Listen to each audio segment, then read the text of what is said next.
Hello, my friends. How is everybody doing tonight? Good to see everybody. Good to see everybody. Unfortunately, Delete Lawz has not arrived yet. I have emailed him the link. We have been in touch, but he has not arrived yet.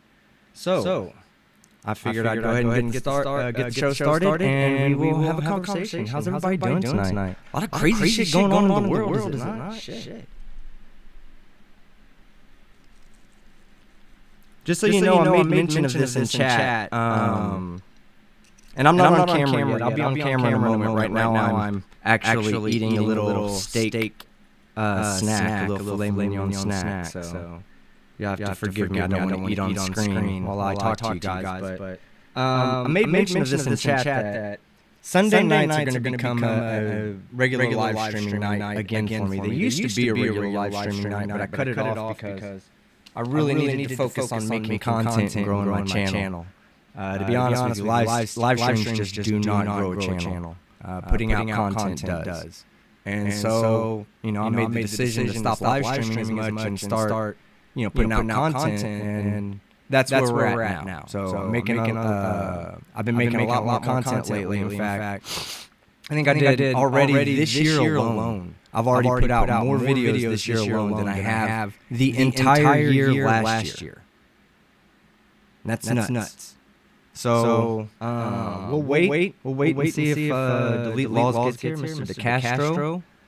Like I said, we've been talking, so I don't think that he's trying to avoid this. I don't think that's the case at all. Me and him have been talking via email, and well, I just got an email from him. So let me check the email real quick. Says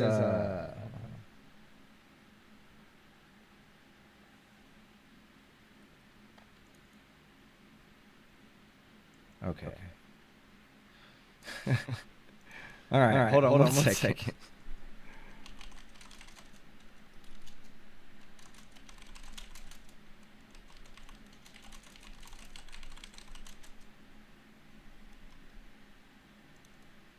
All right, I'm sorry guys, I'm responding to his email real quick.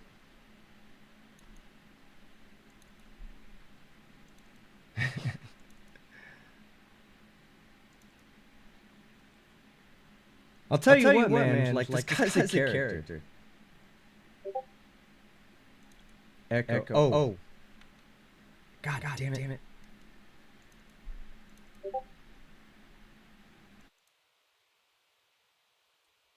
Shit, man. Echo fix, guys. My bad. Y'all got to tell me that,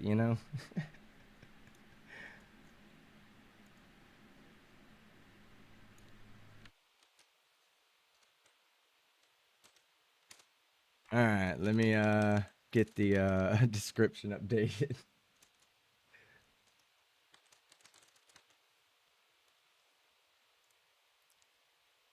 All right, good deal. Now I guess we're ready to go now. All right. Anyway, yes, so Sunday nights are going to be a chat-driven night.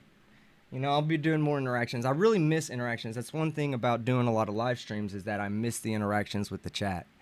So I'm going to go ahead and go back to that, and you guys will be able to give me some video submissions on Sunday nights. And what we'll do is on Sunday nights, I'll do some of them live. Like we'll just do live reactions to some of the videos, as well as I'll take some of the ones that I don't do live and make those my videos, subjects of my videos for the upcoming week. Unfortunately, I'm probably not going to be covering too many more Karen videos. Like, unfortunately, the content for them is really going down, and I'll be honest with you, man. I gotta watch fucked up shit right now to get to those videos. To find those videos, I have to watch, like, right now I'm having to watch fucked up war footage, and I don't even want to watch that shit. I'm ex-military. I don't want to relive all that fucking, all that bullshit. Not that I was a part of that, but I don't want to relive all the mentality and all that where, death and destruction and all that is a way of life. It's not something I want to be watching at the current time. I don't even know how to put it in words. It's like very disgusting. So I've just got to take a break from that. I'm going to be covering a lot more of the First Amendment auditors, as well as like the sovereign citizens. Those guys are Karens. Lenka Coloma, she's an absolute clown. And I don't know, let's see. No, he still hasn't tried to join yet.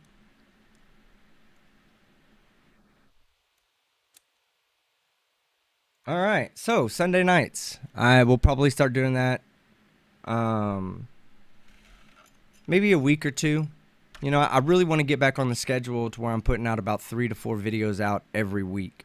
I have a video for you guys coming out. It may be out tomorrow. It depends on how late this goes and how I feel after this conversation. But it may go out either tomorrow or Tuesday. Excuse me, either tomorrow or Tuesday. First off, let me make sure something. Oh, yeah, okay, it's off. Either tomorrow or Tuesday, I have a Long Island audit video coming out tonight. Or, not tonight. Coming out on my channel. A Long Island audit. And if Mr. DeCastro does not show up for whatever reason tonight, then we will watch the source video, I guess, with you guys. And we'll have...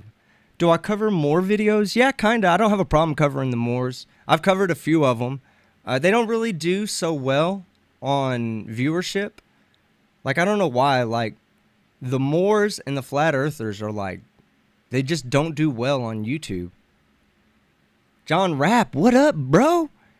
Yes, you're bad. Get your act together. I am. Taco and Josh Gaming. Parkour fails is where it is at. Oh, man. I don't like watching that shit either. Delete Lawz is on live. What is he doing? I've sent him a link to join.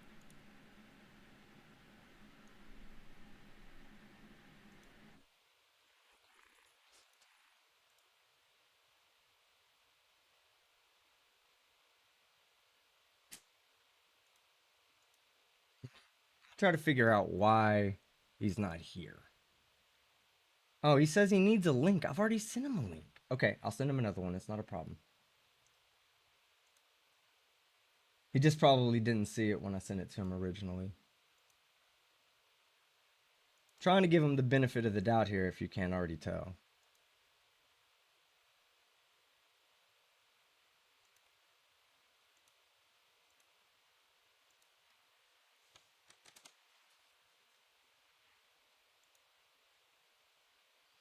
All right. Yeah, well, I sent him a new link, but I sent him a link for because we were supposed to start at 6:30. I sent him a link a long time ago. He probably just didn't see it. But anyway, he has a link now. I just sent him a brand new link. He'll be joining in a second, I'm sure.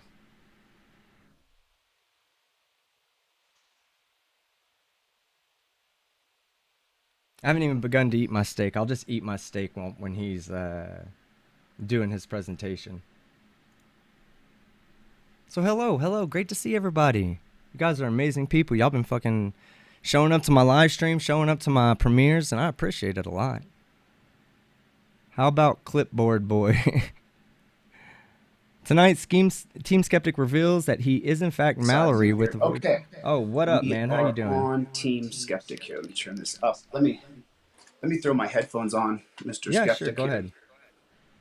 I can't hear you yet, so maybe if I put my headphones on, I'll be able to hear you. Let me adjust my camera ever so slightly.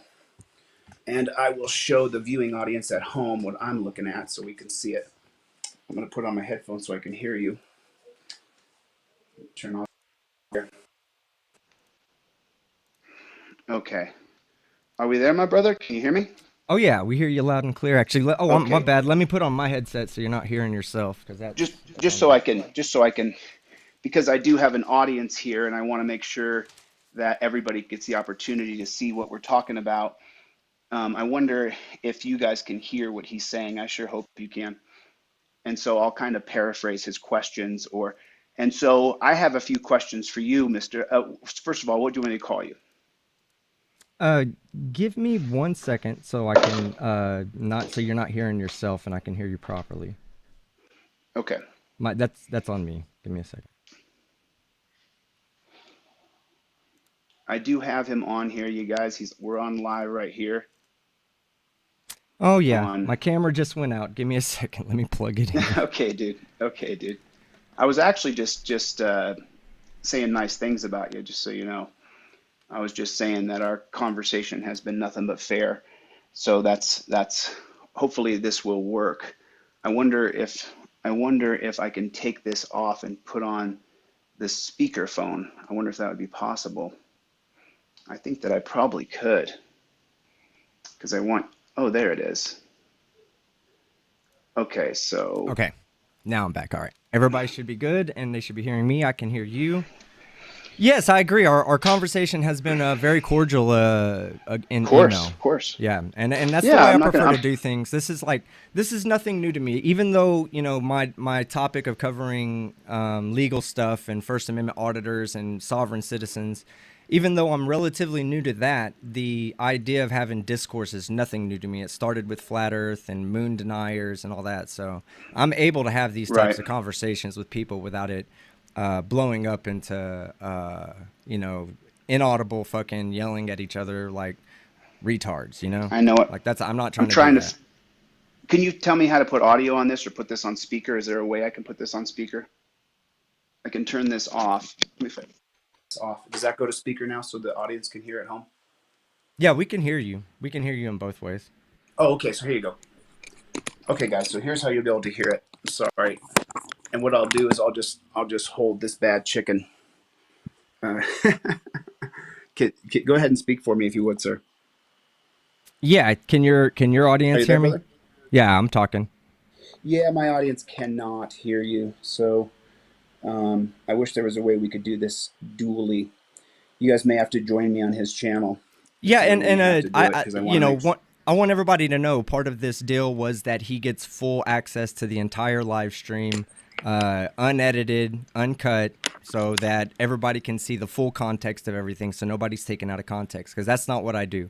I'm not here to take you out of context. I actually want to get your context so that I can more better understand the position you come from, so that I can, either strengthen my position of being on the side of the First Amendment with you, but from a different approach. See, a lot of people don't understand my position on the First Amendment. I'm very much for the First Amendment. I think it's the most important amendment to have, especially here in America. I'm proud to live in America where I can say what I want to say and express my feelings without worry that the government is going to come in and take my livelihood away from me because of my opinion. And I think that people like yourself probably hold the same of viewpoint, but I see people like yourself as a threat to that. And I'll give you plenty of opportunity to respond, and I'll tell you why I feel like First Amendment auditors, not you in particular, okay? And I don't want you to think I'm personally attacking you on this, because I'm not trying to. But I think the way First Amendment auditors approach auditing is detrimental to the progress of maintaining the First Amendment rights, okay? Because we both can probably agree they're not giving us any more rights these days. They're taking them away. Little by little, they're taking them away. They might correct an evil from the past, but for the most part, they're going to be taking our rights away a little at a time. And they don't take away rights based on nothing. They take away rights based on actions of individuals, and they say, this is a problem. Even if we can disagree on that, whether it is a problem or not a problem, we're both not the government. We're not the legislative body. We're just citizens. So we're fighting from the citizens' perspective. We're fighting for the First Amendment. You're handling it one way, I handle it another way. I just think that your way of handling it is going to ultimately lead to restrictions on my ability to express myself freely. And I'll give you a chance to answer that fully without interruption. And hey, go ahead and introduce yourself, because we haven't introduced you yet, so please introduce yourself. So for the team skeptic folks and some folks here who are new because they heard about this debate, my name is Chille DeCastro. In 2002, I was no-knock raided by Chief of Police Michael Moore. Now he was a detective then. He's now the Chief of Police in LA, ironically. I hired a guy named Robert Shapiro who represented O.J. Simpson, and we beat those charges. So, but the being no-knock raided twice based on Terry versus Ohio is what made me the constitutional juggernaut that I am. And if you had asked me on June 19th or June 18th, 2021, if I was a constitutional law scholar, I would have told you not even close, not even remotely close. I have been reading about constitutional law since the year 2002 on, of course, Google and YouTube, and learning all I can from every lawyer or anybody who would teach me anything. And now that I've been on 10 different lawyers' podcasts, and each of those lawyers has said that the work that I've done, creating the graphics and teaching constitutional law, that I'm the foremost constitutional scholar that they know. So, I see other people, and I think a lot of people know a lot more than I do. I am what I am at this point. And, let me just correct something real quick that you said. You said I'm an auditor. And I may do some audits now, but that's not what I am. I'm a game changer, and I'm going to change this game.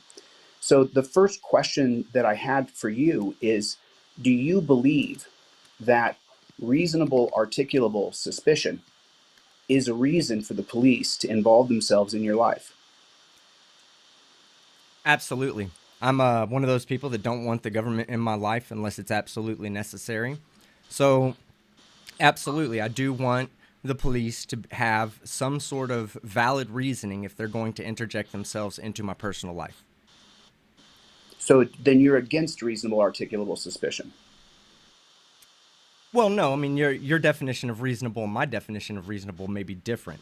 If I believe that if a police officer does think there's imminent danger, he should have the right to act on what he believes to be imminent danger. I believe there are police officers that take advantage of that, absolutely, and we can, I'm sure we'll both agree on that there are police officers that take advantage of Terry versus Ohio.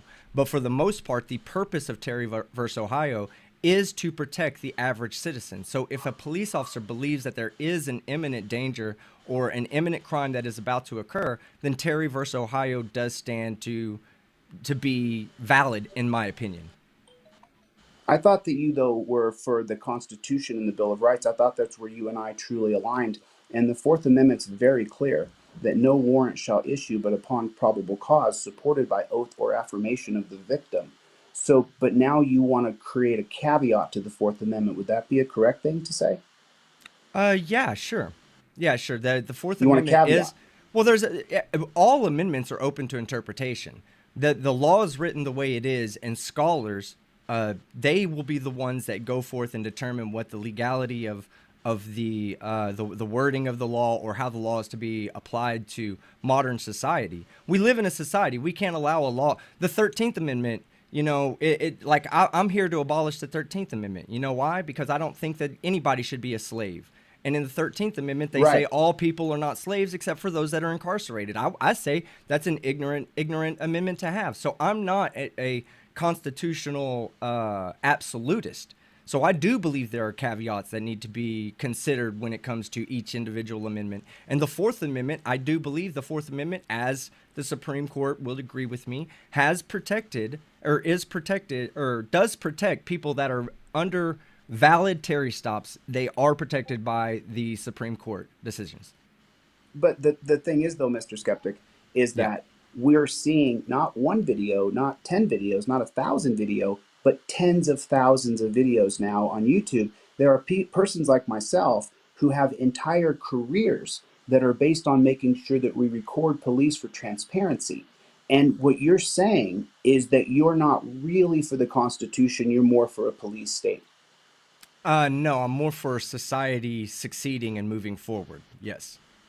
So is it going good now then? I mean, let me give you guys just a quick recap here. Yeah. Murder rate, highest Absolutely. it's ever been. Rape rate, highest it's ever been. Child pornography, highest it's ever been. Number one killer of all man in America, drugs. The war on drugs has been since 1971. Reasonable articulable suspicion has been since 1968. Are things getting better with investigating people based on a cop being suspicious?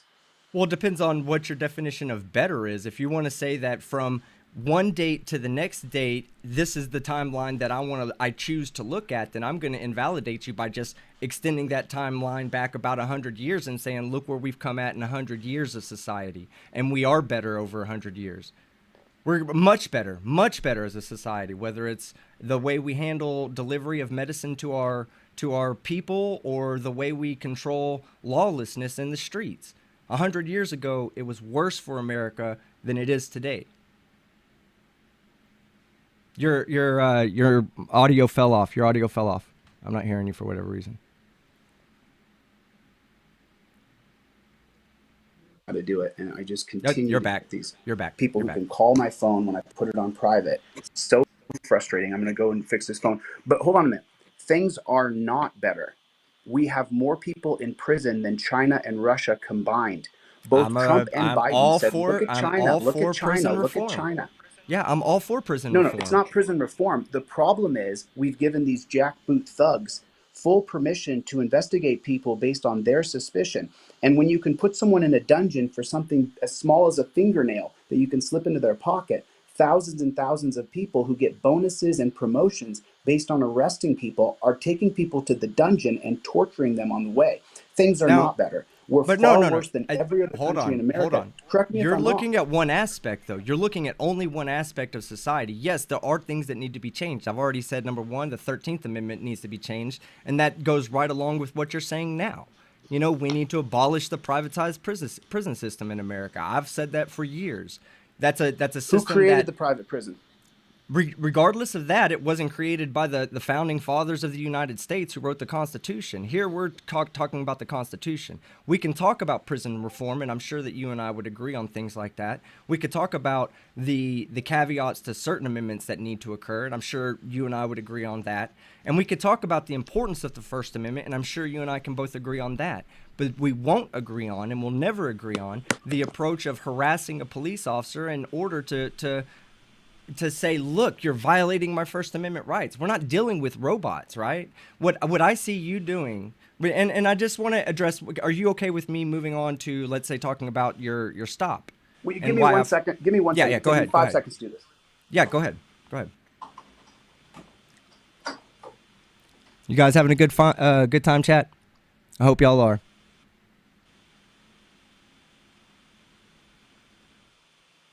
Oh, and somebody asked me to slow chat down. Let me go down there and slow it down just a bit.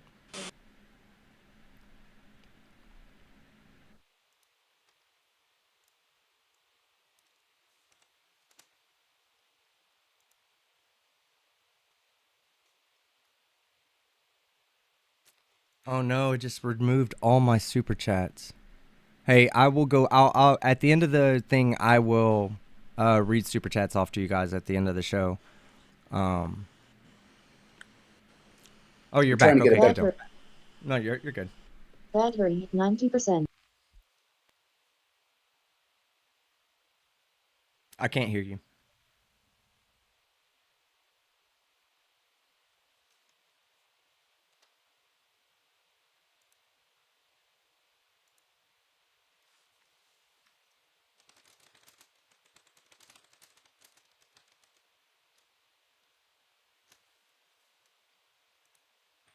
I can't hear you if you're talking. I'm sorry.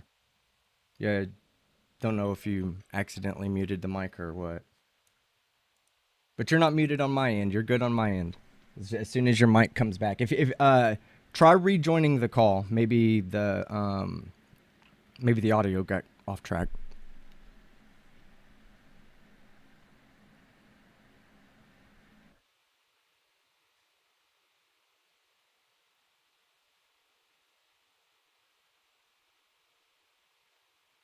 You got me now, brother? Yes, I do. Now, I want to challenge you on something because you said the murder rate is higher than it's ever been. Where are you getting that stat? Because I'm looking at the stats right now, and I'm seeing that the murder rate in 1991 was 9.7 per capita, and the murder rate in 2018, which unless it jumped up on 2019, 2020, the murder rate in 2018 was 4.96. So it would appear as though the number of murders per capita is actually going down, not trending up. Okay. So where are you getting these stats from? It was shared via, it was a plotted out stat. I'll find out where they're getting the stats from, but I'm pretty sure it's going to be from the FBI thing. Let me see. Right. And who does the FBI work for? Is that for you and me? Well, they work for the people. Yeah. They work for. Well, The FBI is a government agency, so they don't really work for us. They work for the government. Now you could say by proxy they work for us. Why was the FBI founded? Why was it prohibition, right? To fight organized crime for prohibition, correct?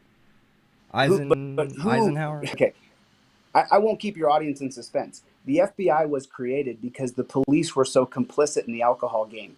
In 1924, the FBI was created because they couldn't get police to properly enforce prohibition because police were the biggest alcohol swindlers in America by far, bigger than Capone and Luciano combined. Okay. So the FBI statistics and the FBI itself is a tainted organization in entirety. Trump was right about that. So where are you getting your statistics from then? So where are you getting your statistics from then? Where are you getting your statistics from then? Speak up. Where are you getting your statistics from then? Well, I'm going by this police. The police are releasing statistics in LAPD saying that the murder rate's never been higher in Los Angeles. So if the murder rate's higher in Los Angeles, that somehow is extrapolated across the United States why would you extrapolate that data across the United States and say, because it's higher in one county, it must be higher in every county? Skeptic, we can sit and joust about specific policy, about specific numbers and stats that are going to be tainted by the law enforcement organizations. But more what I want to know, because I've watched a couple of your videos. I had a nice email exchange with you, so I looked at your stuff. What I want to know about you as a person, I see the videos that you make. What I want to know is, you believe that there's some sort of superhuman being that once he goes to a police academy, he can look at me and decide whatever I'm doing is suspicious and then open an investigation on me, and you're okay with that? No. You're saying that I'm okay with police doing illegal stuff. I'm not okay with police doing illegal stuff. I'm okay with police maintaining doing their job within the standards of the law, within their limitations, within their constitutional limitations. Now, again, you say the Fourth Amendment says what they're doing is wrong.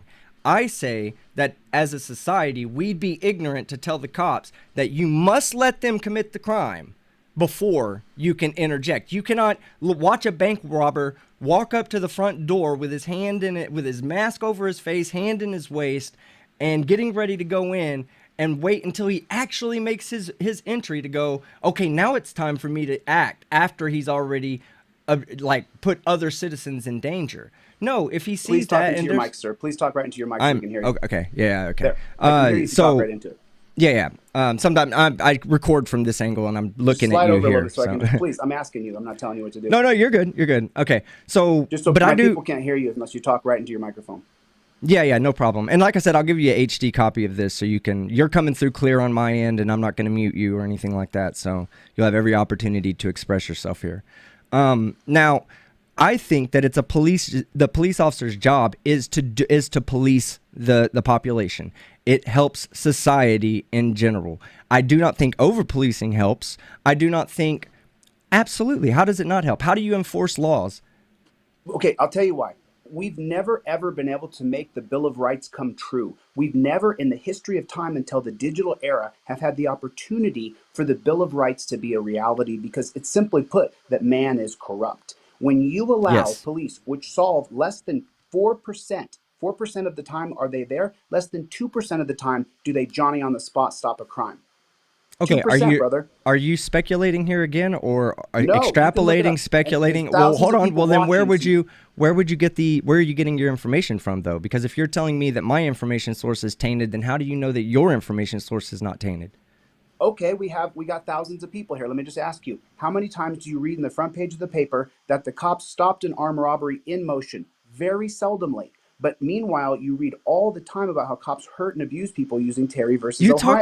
You talk about human nature, and you're not going to at least acknowledge the fact that we love the shit show. We love the dumpster fire. We don't flock to go watch the auditor who goes in and puts his camera up and nobody says anything to him and he looks like a jackass and he finally leaves. It's a boring video. Nobody's wanting to watch that. They watch your video, and I'm going to talk about your pullover video right now, not getting in depth to it, but I'm saying they watch your video because that is a shit show in progress. Regardless of whether you agree with you or you agree with the officer, that is a shit show in progress. That's fun. That's entertaining. It is exciting while it's happening. Okay, and that's what made that video popular, right? Why'd that video happen?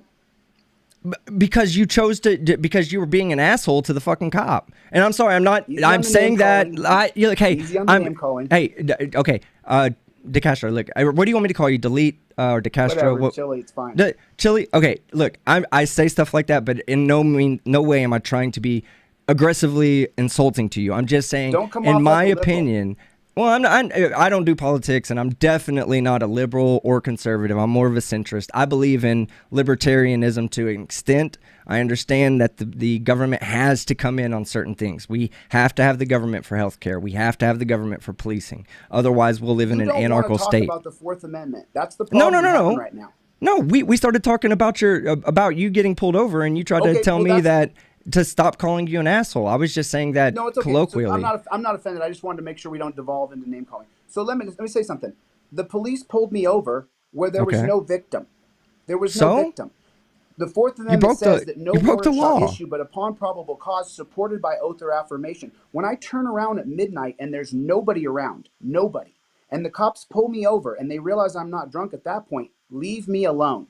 There's no victim. Did you run a red light? You don't need to penalize me. You need to leave me the hell alone. Okay. And when he didn't, he got the bull. Okay, but that's your opinion. That's not how cops work. That's not how law is held. No, that's the founding documentation. Let me ask you a question. Jack. Let me ask you a question. Did you run a red light? Yes or no? What was the causation? No. I'm not here to fight the legality of whether you. In my opinion, let me tell you something, Chille. In my opinion, you could have got out of that ticket if you wouldn't have represented yourself. Okay, I think that you could have gotten out of that ticket if you didn't represent yourself. So we'll talk about that in a minute. But let me ask you though. Did you run the red light? Yes or no? This is not a court of law. It's okay. I run stop signs all the time when no one's there. I run stop signs. I'm not going to judge you because you ran a red light when nobody was around and you didn't think anything was going to happen. The question I'm asking you is, did you objectively run that red light? No. So they just were looking for a reason to pull you over, and they just happened to say that you ran the red light and convicted you of running the red light. So since you brought it up, and remember, I'm appealing this, and I'm still in court, so I'm going to leave my statements as truthful as I can, because the truth should set me free in a court of law, but it's not. So what happened was, I was driving down the road at midnight. Nobody's around. The roads are dead. I went to go take a right-hand turn on Rural or University. I don't know which one it is. I'm taking a right onto one of those two roads, and I'm going down the road. When I went to take a right, I literally hit a barricade. When I hit the barricade, I didn't hit it physically, but I came within a couple feet of it. I realized this road is closed. So I took a U-turn and I went, and then I realized, oh my God, as soon as I whipped around, I'm in the middle of the intersection here. And I was like, oh my God. So I just took off through the intersection to try to get out of the intersection. I literally was in the middle of the intersection. The causation is that there was no signage and no notification that the road was closed. Why in the world would I run a red light in a busy city center? Now listen, I'm just like you. If there's nobody around and it's 3 o'clock in the morning, I'll go right through it. But that wasn't the case here. I went to go take a right and the road was closed on me. Okay. And then when they decided to prosecute the ticket, which is the moment the cop came up and started saying license and registration and insurance, I knew right away I had a jackboot thug on my hands who wanted to give me a ticket. Okay, go ahead. Let me let you finish, but I want to address that. Okay, go ahead. Right away, I had a guy on my hands who was a revenue collector. He wanted to get revenue out of me. That was his main functionality, to get revenue out of me. And as soon as I looked at Trotter and I realized this guy is a total tyrant, I decided to take my time and slow him down. I didn't ask to be in that stop. I never created a victim. As soon as sure you did, even if you didn't mean to hold on, even if you didn't, yes, okay, hold on, let's stop there, right there, and I want to address that at this point. You are not the victim of your own actions, okay? You can never be, I mean, you are the victim of your own actions. You're not the victim of the cop's actions, you're the victim of your own actions, and let me tell you why. Because that cop was never aggressive to you, and if you would have just treated him like a human being instead of immediately labeling him as a revenue collecting jackboot thug, then maybe if your mentality was a little bit different and you approached that traffic stop a little bit different and explained to him the exact way you explained to me, he may have had some compassion for you. He may not have. No, that's your opinion. You don't know that. Police have compassion for people all the time. While you don't see videos of that because you choose to only see and be aware of the ones that have negative connotations of police officers, there are ones out there that exist where police just let people go.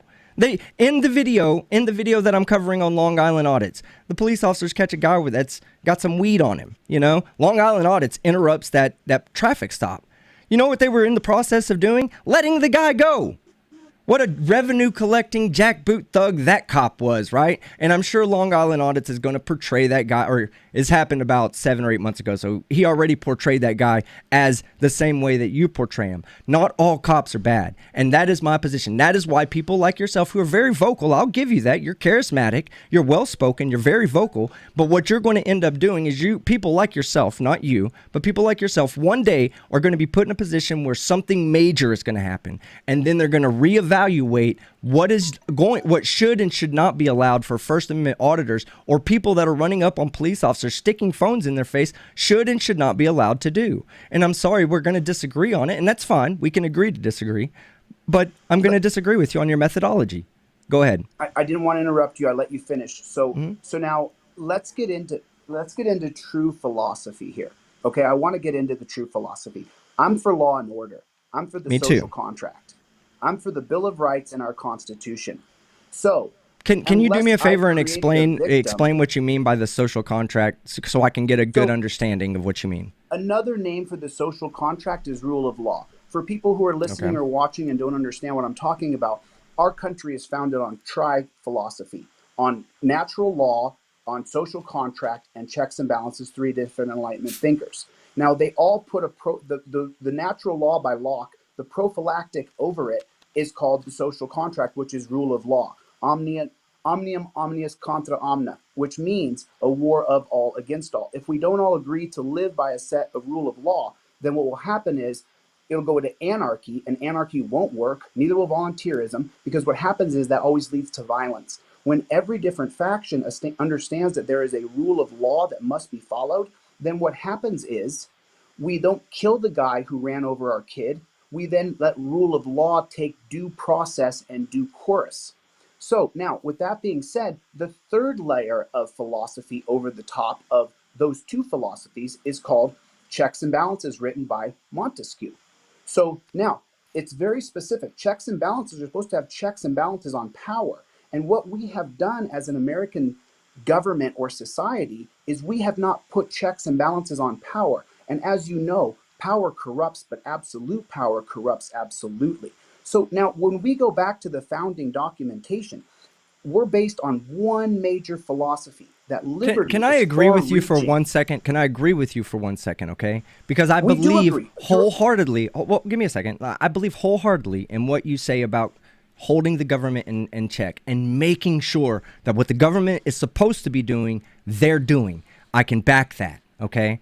Again, you and I are going to find a lot of alignment in the ideology of where the government, what the government's role is, but you and I are going to be differing in methodology, okay? So when you're talking about these social go ahead. Okay, so now we understand there's 3 philosophies that create the American system of governance. Now, here's where it goes awry. Why was Terry versus Ohio created that changes the 4th Amendment fundamentally? Because as you know, when the Supreme Court holds to be constitutional is now the constitutional holding of what is constitutional. So essentially, Terry versus Ohio is now part of our Constitution until we overrule it, which happens every 60 to 120 years. The BS of the racists or authoritarians or mandate judges are overruled 60 to 120 years later. You can see this on my timeline time and time again. So let me ask you a question.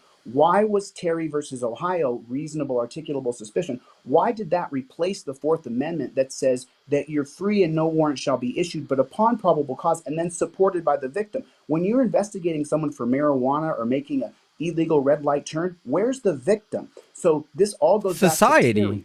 Society. Why was Terry the created? corporation of the city that created the laws that you're driving in? They are the ones that upgrade, that maintain the cities, the streets. They're the ones that have to pay for the sanitation trucks that drive around. And you know what? When you're inside of their municipality and you're using their services, you at that point you should be signing a social contract to say, I will abide by your laws and I will not break the law because You're I incorrect. am using your services. You pay for it. You pay for those trucks. You pay for that car. You That's pay your car. them. That's You your pay truck. them. Yes, you pay them, right? No. Okay, that's you're talking yours. about your conveyance. You're talking about the conveyance. You're not talking about You the own street that on dump which. truck. You own that cop car. You're the owner of No, it. you're not. You're not. Yes, you are, sir. No, we pay taxes for services. That's somewhere we can. No. I can see your opinion on that. Yes, this is an organization that is supposed to serve us, to serve and protect us. We pay the city so that they can establish things like police stations and police officers. We don't directly pay them. Okay, Go ahead. let me help you. Allow me, Mr. Skeptic, to educate you and educate your audience. What he's saying is completely incorrect. There are 3 different social contracts that are famously known. One is Locke, one is Hobbes, and one is Jean-Jacques Rousseau. You also have Kant and a couple others, but those 3 are the main ones. Now, in Hobbes' theory of the social contract, which is rule of law, the government is the sovereign. In Jean-Jacques Rousseau's social contract, when I say social contract, what I mean is rule of law.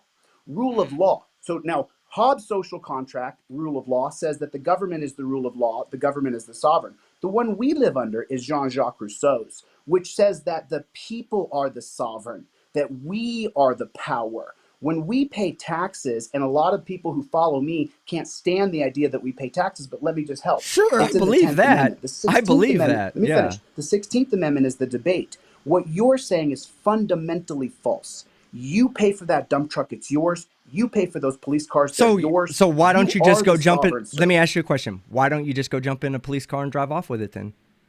It's yours. Well, because there's a rule of law, and it's against the law, and I won't break the law. I can drive my car without breaking the law. I can go right now, jump in the back in my car and drive off with it. It's my car. There's nobody that can stop me from doing that. However, the moment I go jump in a police officer's car or the moment I go jump in a dump truck, I am absolutely breaking the law because that's not my And car why are you and that's breaking the not law my dump truck. specifically? How Because come you're it's breaking not the law? my car. It's not my dump truck. Right. It Right. belongs to a company However, that's been let me contracted out slow or a you down person a that's little been bit, 'cause I wanna go contracted slow out. here. There's a lot of people learning, so let me go slow and try to explain it so you understand the foundation of our country, brother. Okay? The idea is that we are the sovereign, we are the power. And the reason why the 4th Amendment says supported by oath or affirmation is because the number one principle of America is that liberty is far reaching, that you should be free unless you create a victim and hurt or kill that person. And then Jean-Jacques Rousseau said you should be put to death. So, okay, So but hey, you- then go take a cop. Like, again, go take a cop car. It's your car. Who are you hurting by going and take... Chille, listen, if I raise the money to get you out of jail, will you go do this so we can and record it? Please. You're being preposterous and ridiculous. No, I don't wanna talk to exactly. a child. No, Bring your come adult on, bro. Look, hey, hold on. You see what That's I'm saying, though? preposterous. You don't own that cop car like I own my car. It's not owned by the public. It's owned by the police station that the public funds. No. Your First Amendment right to go in. You hate First Amendment auditors. You're pretty clear about that. Your Yeah. First Amendment right to go in and film the police department or a public library. The reason why you have that right is because you have a First Amendment right. It doesn't I belong to agree. the cop and it doesn't belong to the librarian. The librarian doesn't own that library and neither does the cop. We have a right to be pressed in any of those places. You You to have just understand as the a, yes, foundation okay. of law. So what? Yes, you can go film inside of. I believe you should be able to film inside of a cop car the same way you should be able to go film inside of another citizen's car. Who cares? Right, As long but as you're. taking Hold something on. that doesn't belong to you is stealing. What is who? You said that the cop car belonged to you. I'm just saying that it doesn't. Listen to me.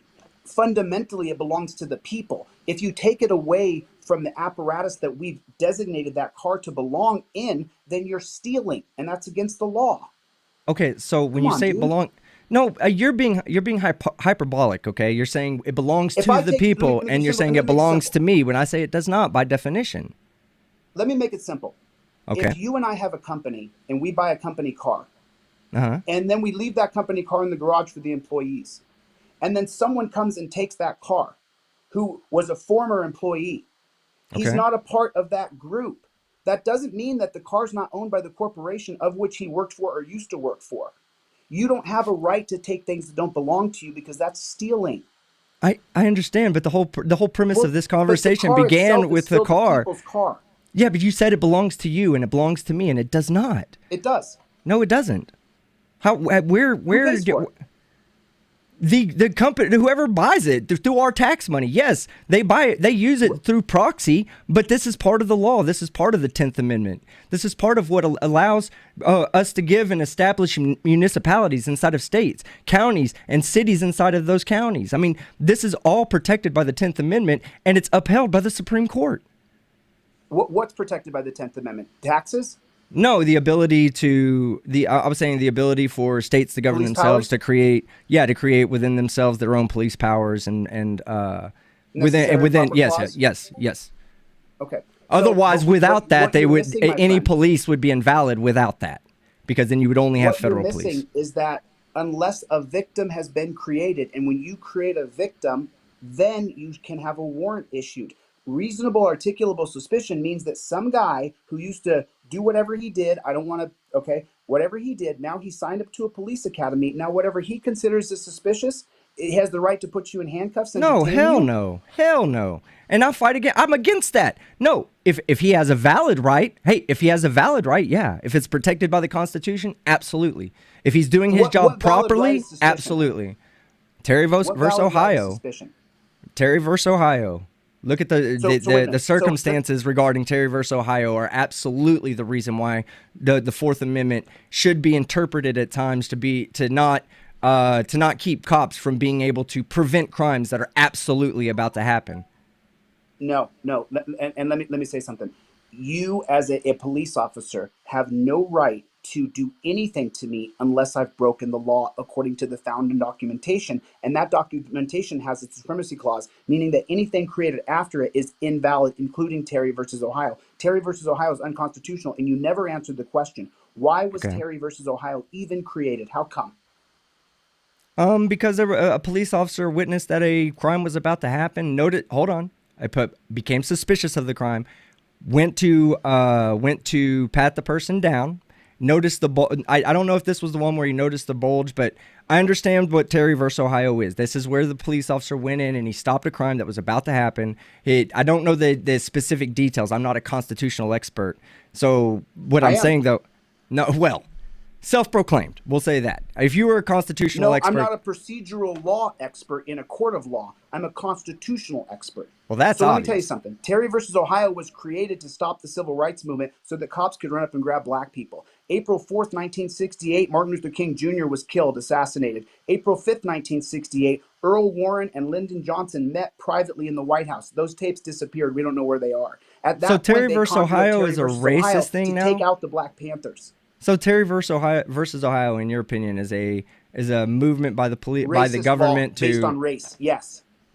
So, which, by the way, just so you know, the majority of the people who subscribe to what I do are white, and not a few of those people resent the fact that I point out honestly and openly that most of the tyrannical laws created against us were created with a mandate or because of racism. Terry versus Ohio was created because Martin Luther King Jr. was assassinated, and the riots of 1967 and the riots after 1968. I think Terry versus Ohio, and all the internet sleuths. No, hold on. Where are the tapes from Earl Warren and Lyndon Johnson on April 5th, 1968? Where are the White House tapes? Listen, they didn't create Terry versus Ohio. Terry versus Ohio is something that came out of an action by a police officer on another person that was challenged to be a violation of his Fourth Amendment. It had nothing to do with Martin Luther King Jr. whatsoever, nor his assassination. Dude. Yes, it did. I do a full breakdown called Overturn Terry on my page. I will repost part 2 of Overturn Terry in the morning. Let me go further.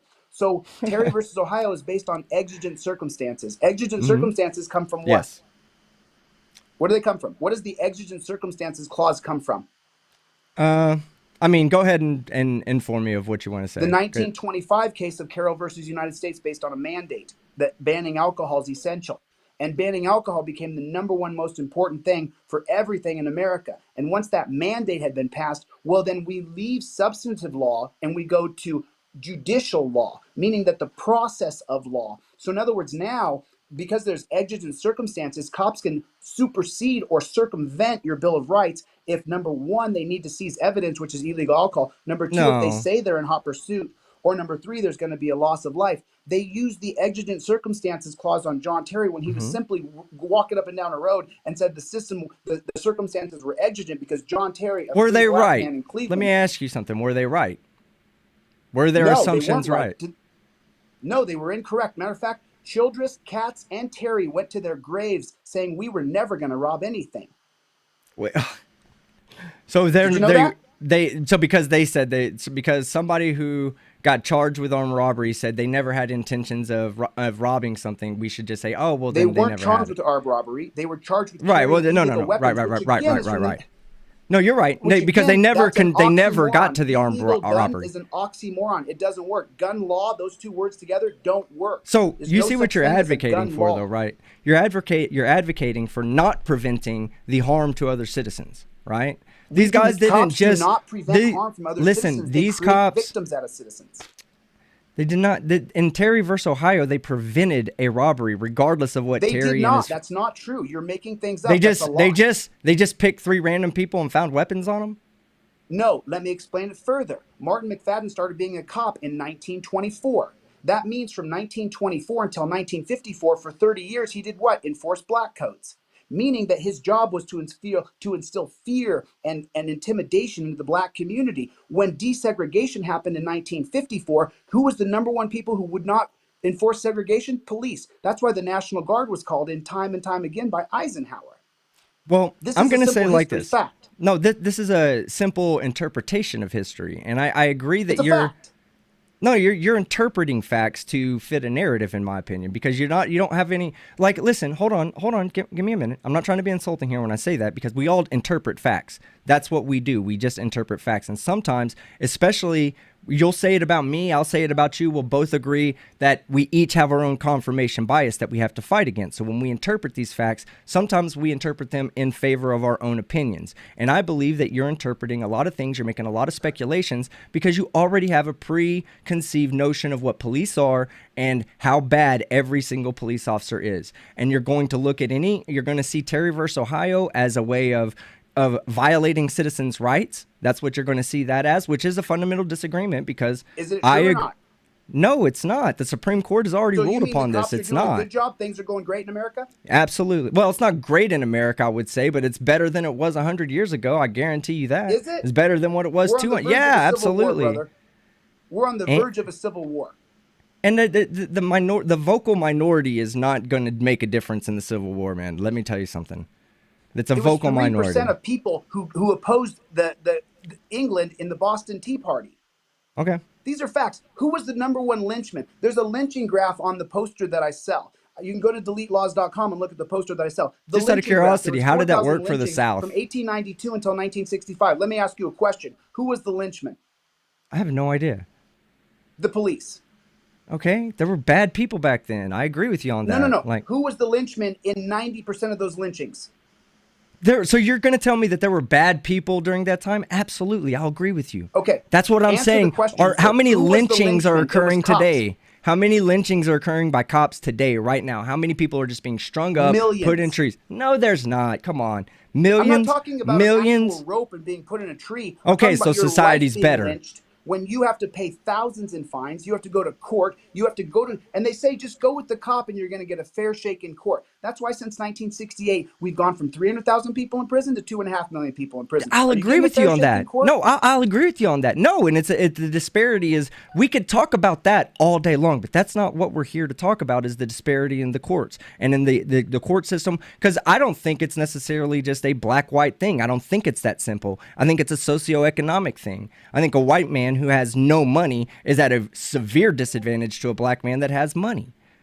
Okay, I don't Everybody who see doesn't have things. money is at a disadvantage. But let me Absolutely. stay So we focused can with you we here, can sir. talk about that all day long and agree about that. But what I'm not going to agree with you on is your interpretation of Terry versus Ohio as being a violation of civil rights, especially What are you since talking about? You did agree with me earlier. You said it's not right for someone to walk up to you and investigate you based on suspicion. if they have an actual suspicion, a legal suspicion, absolutely, But I think they it would be don't. ignorant. They just got lucky with Terry and his three friends. Just luck that they happened to be carrying weapons on them. Just luck. It had nothing to do with the police officer having reasonable articulable suspicion. There was no reason for the cop to walk up to these guys and grab them. But they had weapons, though, when they did. Let me walk you down a road. Okay. From 1939 until 1945, we're in World War II. What's the average age of men coming home in 1945? 25 years old. 1945, okay? 1968, those men are 45 to 50 years old. They are used to carrying a gun. They went to war for years. Everybody in America carries guns, especially if you're black when the lynchings are going on. And who's doing the lynchings? The police. So why would John Terry and Katz have guns on them? Because they could be lynched.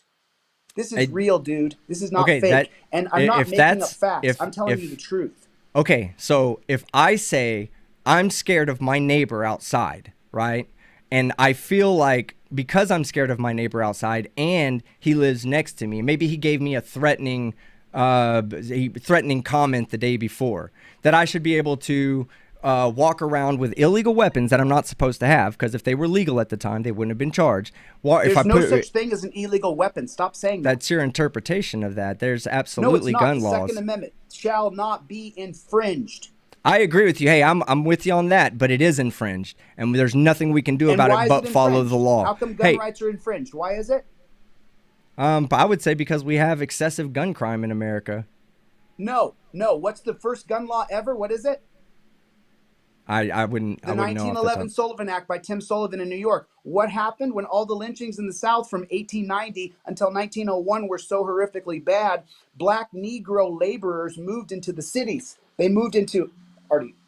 I'm a pro Second Amendment guy. I'm a pro Second Amendment guy, so just so you know. Okay. They moved into the cities. And when they moved into the cities, Tim Sullivan, by executive order, created the Sullivan Act, which then made it so you had to get your gun rights from the president of the police bureau. So the first gun law created is based on what? Go ahead. Say it. I'm letting you finish telling your story. Justice Buford on the Florida Supreme Court would later admit that the gun law of Sullivan was only created to make sure black Negro laborers didn't get guns.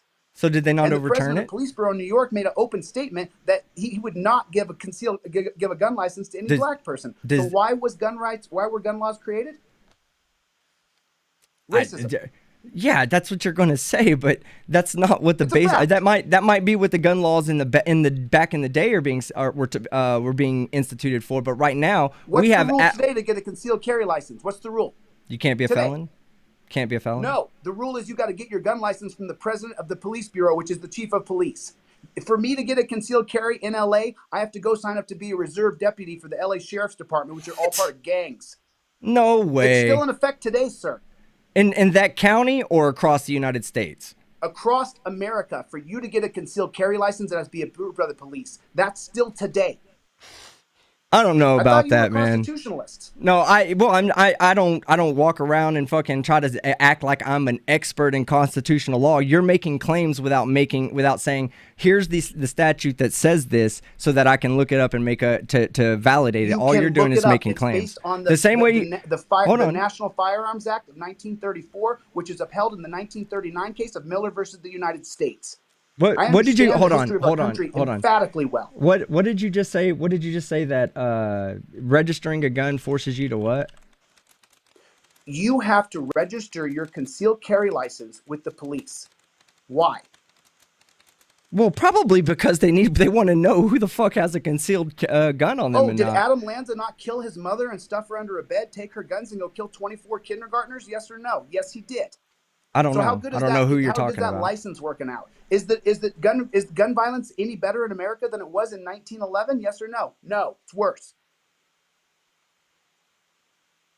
So because on, you have I to mean, get, hold on, no, I'm reading up on what you said. Hold on, you got to give me a chance to see. Some of these things you're just throwing around, and you're I not don't really. need to look up anything. And by the way, just so you know, But on you do TikTok, I this had you do this 300,000 all the time. Hold on. You do this all the time. I'm having this discussion with you. So when you give me a new piece of information that I've never heard about, I'm just not going to believe you. Just like how you said that there's more murder going on in America than ever before, and I said, "What's your statistics on that?" And you said, "Well, the county of LA." And then you want me to extrapolate the county of LA across the United States and say the entire United States is this way. And I go, well, the data source for this says that you're wrong. And you say, well, the data source is corrupted.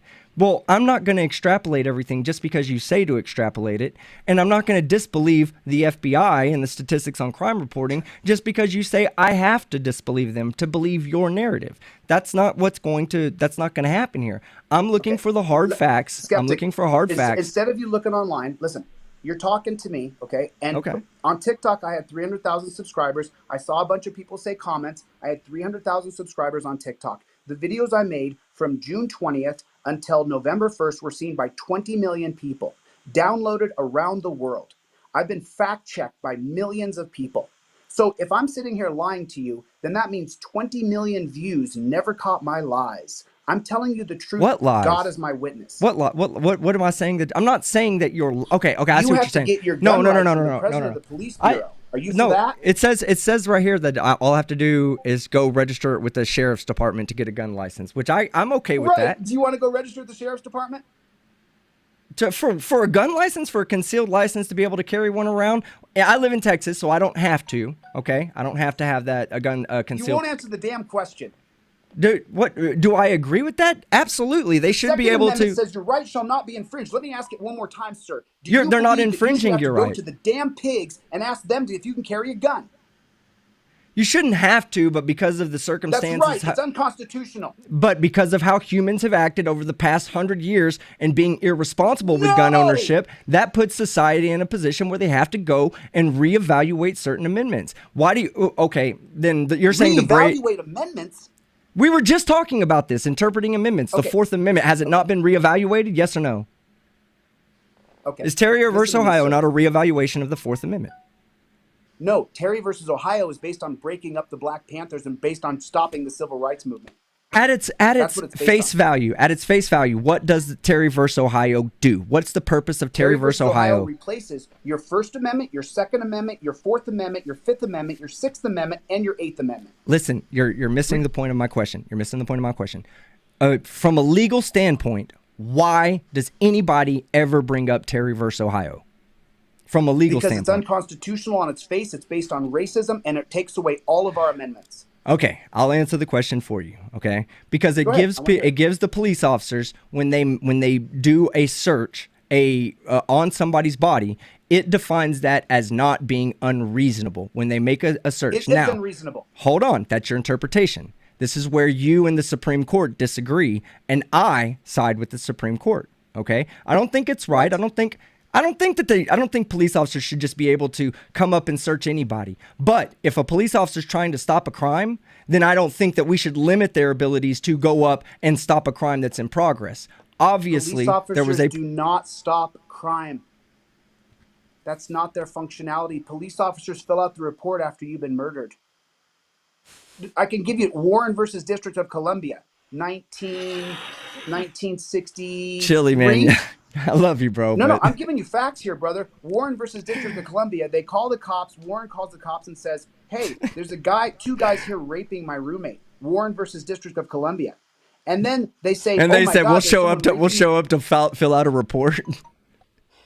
They showed up all right, but the guys kidnapped the other two women, took all three of the women over to their apartment, gang raped them all day for 13 hours. Then when it went to the Supreme Court, because they didn't want the state to be sued, then what they said is that police have no obligation to protect you.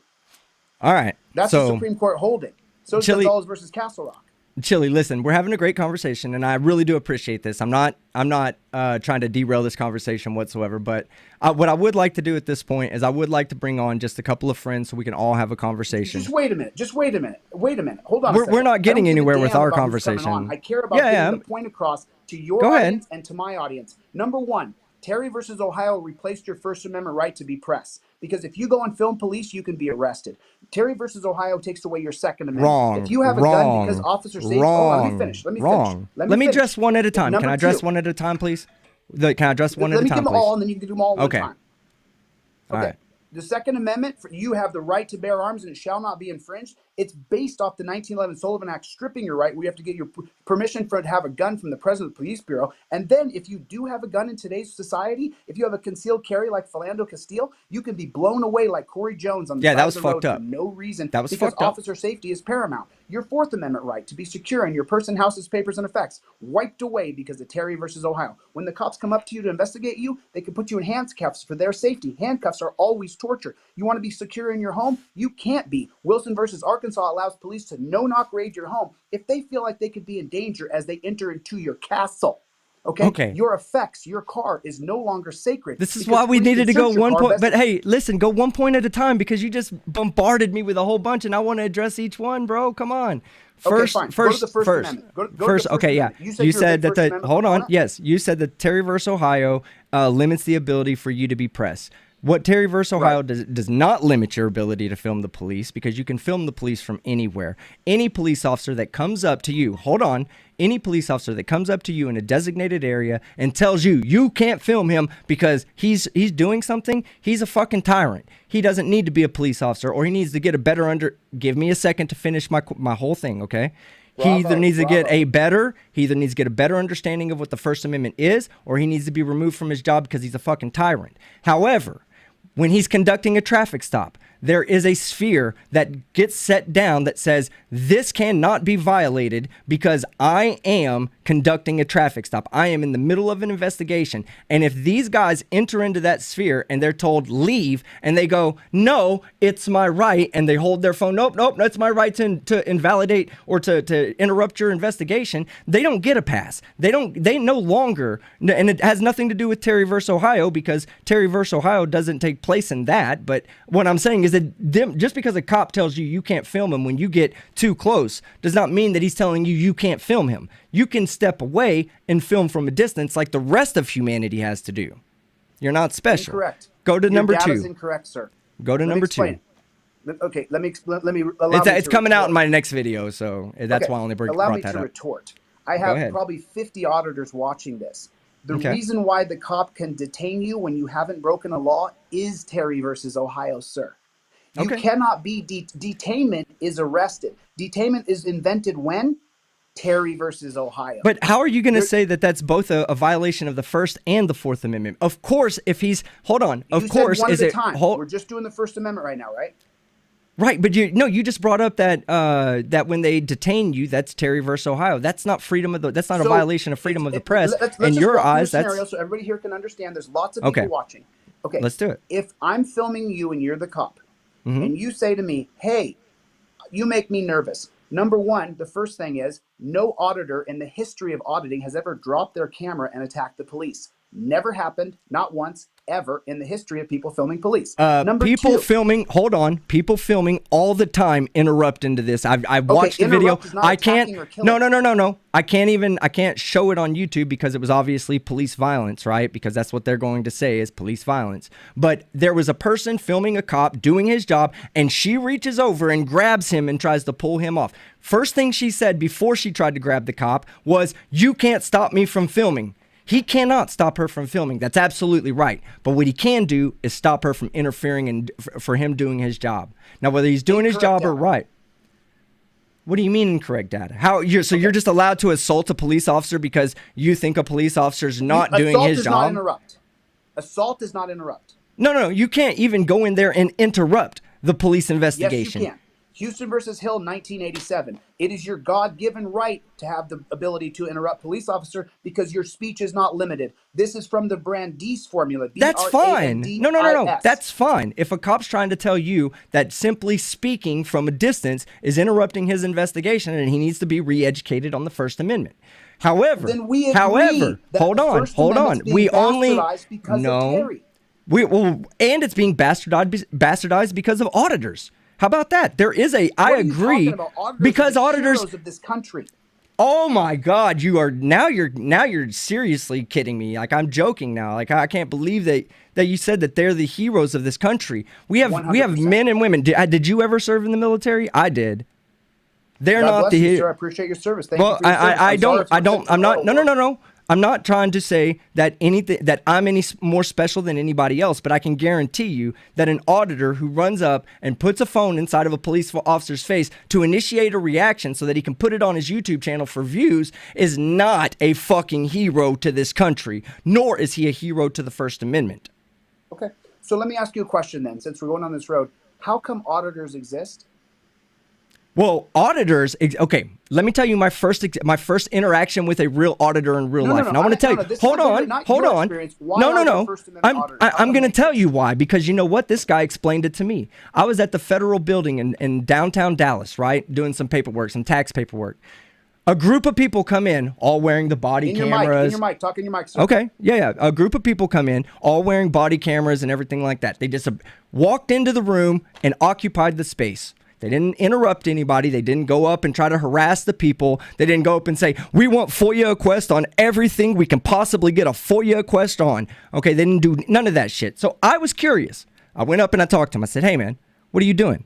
This is why I love the First Amendment, because this guy right here, he talked to me about it. I love the First Amendment. I love the Second Amendment. I love the Fourth Amendment. So I will fight for the proper use of it because you have a skewed viewpoint.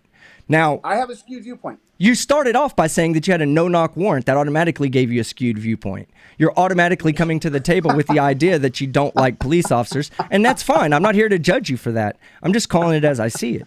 But when I talked to this auditor, give me a second. When I talked to this auditor, I said, what are you doing? He said, we're First Amendment auditors. It was a group of them. He said, we're First Amendment auditors. And he started to tell me why it's important, why the First Amendment's important, and why it's important to audit our government, and why it's important to go into lobbies and to go into foyers and to display that we can actually record in there. But you know what he didn't do? They didn't interrupt business. They didn't go up there and engage with the employees to direct their attention away from doing their job to the direction of the auditor. Now, this was about 8-9 years ago. Auditing has changed. Given the landscape of YouTube, now you have auditors like Detroit Metro Audits who put on his community post, anybody can go see, hey guys, sorry for the lack of content. Detroit's been doing a good job on the audits lately. Why do auditors not put up the good audits? Why is it only the bad ones? Do you have good audits on your channel where police officers actually honor your rights? Do you even bother putting those on? Or do you want your people to only see the negative interactions that you have with police so that you can push the narrative that it's a police state that's violating your Fourth Amendment? My friend, we live in a state where we have more people in prison than China and Russia. Do you understand that? I've already agreed with you that we should do prison I'm trying reform. to prove there's a police state. It's proven without me. I'm talking about on the average traffic stop. I'm talking about on the average traffic stop. When you do an audit. About an auditor, the reason why an auditor can be detained is because, and when he hasn't broken a law, is why? Because he's interfering with an investigation. And so why could, okay, that's not a crime. Yes, it is. That's not a crime. No, it's not. Ask Long Island Audits. He'll tell you. Oh, no, ask him. He'll tell you. He signed an apology letter, said, hey, I'm sorry that I committed a crime. Why did he do that if there was no crime to be committed? Why did he even bother saying? I couldn't speak on it intelligently. I don't know Long Island Audits. I'm not friends with him. We don't talk. Okay, that's fine. People making videos saying that I'm Long Island lawyer. I'm not a lawyer. I've never been to law school. I don't buy into all that either. So just so you know, I'm getting it from you. I'm telling you because this happened, right? He got charged with obstruction. I believe the officer called it hindrance. I don't remember what the exact charge was. It might have been obstruction, but he walked in to an investigation and inserted himself. And then he tried to use the video to make himself look good, make the cops look bad, like every auditor does. And then it turned out that when everything was released and everything came to light, he had to write an apology letter for being a jackass, and he got and for diversion. So he agrees that he broke the law, and he's accepting diversion in lieu of conviction. I can't speak on things that I don't know intelligently. And let's stop from calling people names. I have a lot of respect. You're right. You're right. Hey, look, I speak like that. I speak like that, man. You're right. Your people who are watching this that come and troll my channel. So It's ridiculous. Worry about yourself. So now you didn't answer any of the questions. Why did What auditors question? ever begin? To keep the government in check, to make Not just sure the it's government, what was checks going and on? balances. I don't know. I don't know the. Carlos Miller from Photography is Not a Crime coined the phrase First Amendment auditors. So let Okay. me ask you a question. Why did Carlos Miller back in 2012 begin to film police? Why did that happen? I don't know. I don't want to speculate on Because he his got reasoning. jumped and beat up for filming. Bad cops exist. Bad people exist. It happens. You have a First Amendment right, sir. You I have agree. the right to film anything in the public sphere. As a matter of fact, I'm for a You surveillance cannot. state But you. against the police. So we film them at all times. Why do 24 you hours think a they day. wear body cams? Like, And can you get access to the body cam footage? Yes or no? hey, obviously you can. Go look at Very Glenn Serio. seldomly. Oh, come on, man. Glenn Serio Ronald puts Green it. was They put murdered him up 2 years ago, all the 2.5 time. years ago. They didn't get the body cam footage for 2 years. Elijah McClain was murdered. They hid the body cam footage. Matter of fact, let me just make this Hey, announcement you're right right. now. It fucked up shit if you happens. email You're me, right. I don't mean to talk over you. If you Go email ahead. me, can't get bodycam at gmail.com, I want to hear your story. I need on the subject line city, state, and police organization that won't give you the body cam footage because it is an Do you absolute verify the travesty stories? what's happening. Do you verify the stories, or do you just go off of belief? There are people who have dead children that can't get the I'm body just cam asking. footage. I'm just asking if you verify the stories that are told to you, or do you just say, "Man, this story was told to me. It sounds great, and it's exactly You can what I look wanted up to the hear." obituary. I'm asking you if you do. Of I'm asking. course. Okay, that's all you have to say. Not Don't only get that, offended let me by just tell that. you something. When I got on the phone with Craig Ellingson and listened to a full-grown man who's a real man's man, when I listened to that man break down because his son was murdered on a Terry stop, when they All right. stopped his kid in a boat and accused him of being drunk, which is Sitz versus Michigan State Police, 1981, and where he lost your right to be free in your traveling because police can stop and check you based on an extension of Terry versus Ohio. They stopped Brandon Ellingson on the water, pulled him to the side. He said he was driving the boat. He was perfectly fine, but they needed to make sure that maybe he didn't have chemicals in him that made him so he wasn't fine. Even though they weren't going fast, they were back trolling. And then when they put him in handcuffs and put him on the boat, because you have the right to detain, which is against your Yes. First Amendment right unless you're being arrested, they put him in handcuffs and he drowned.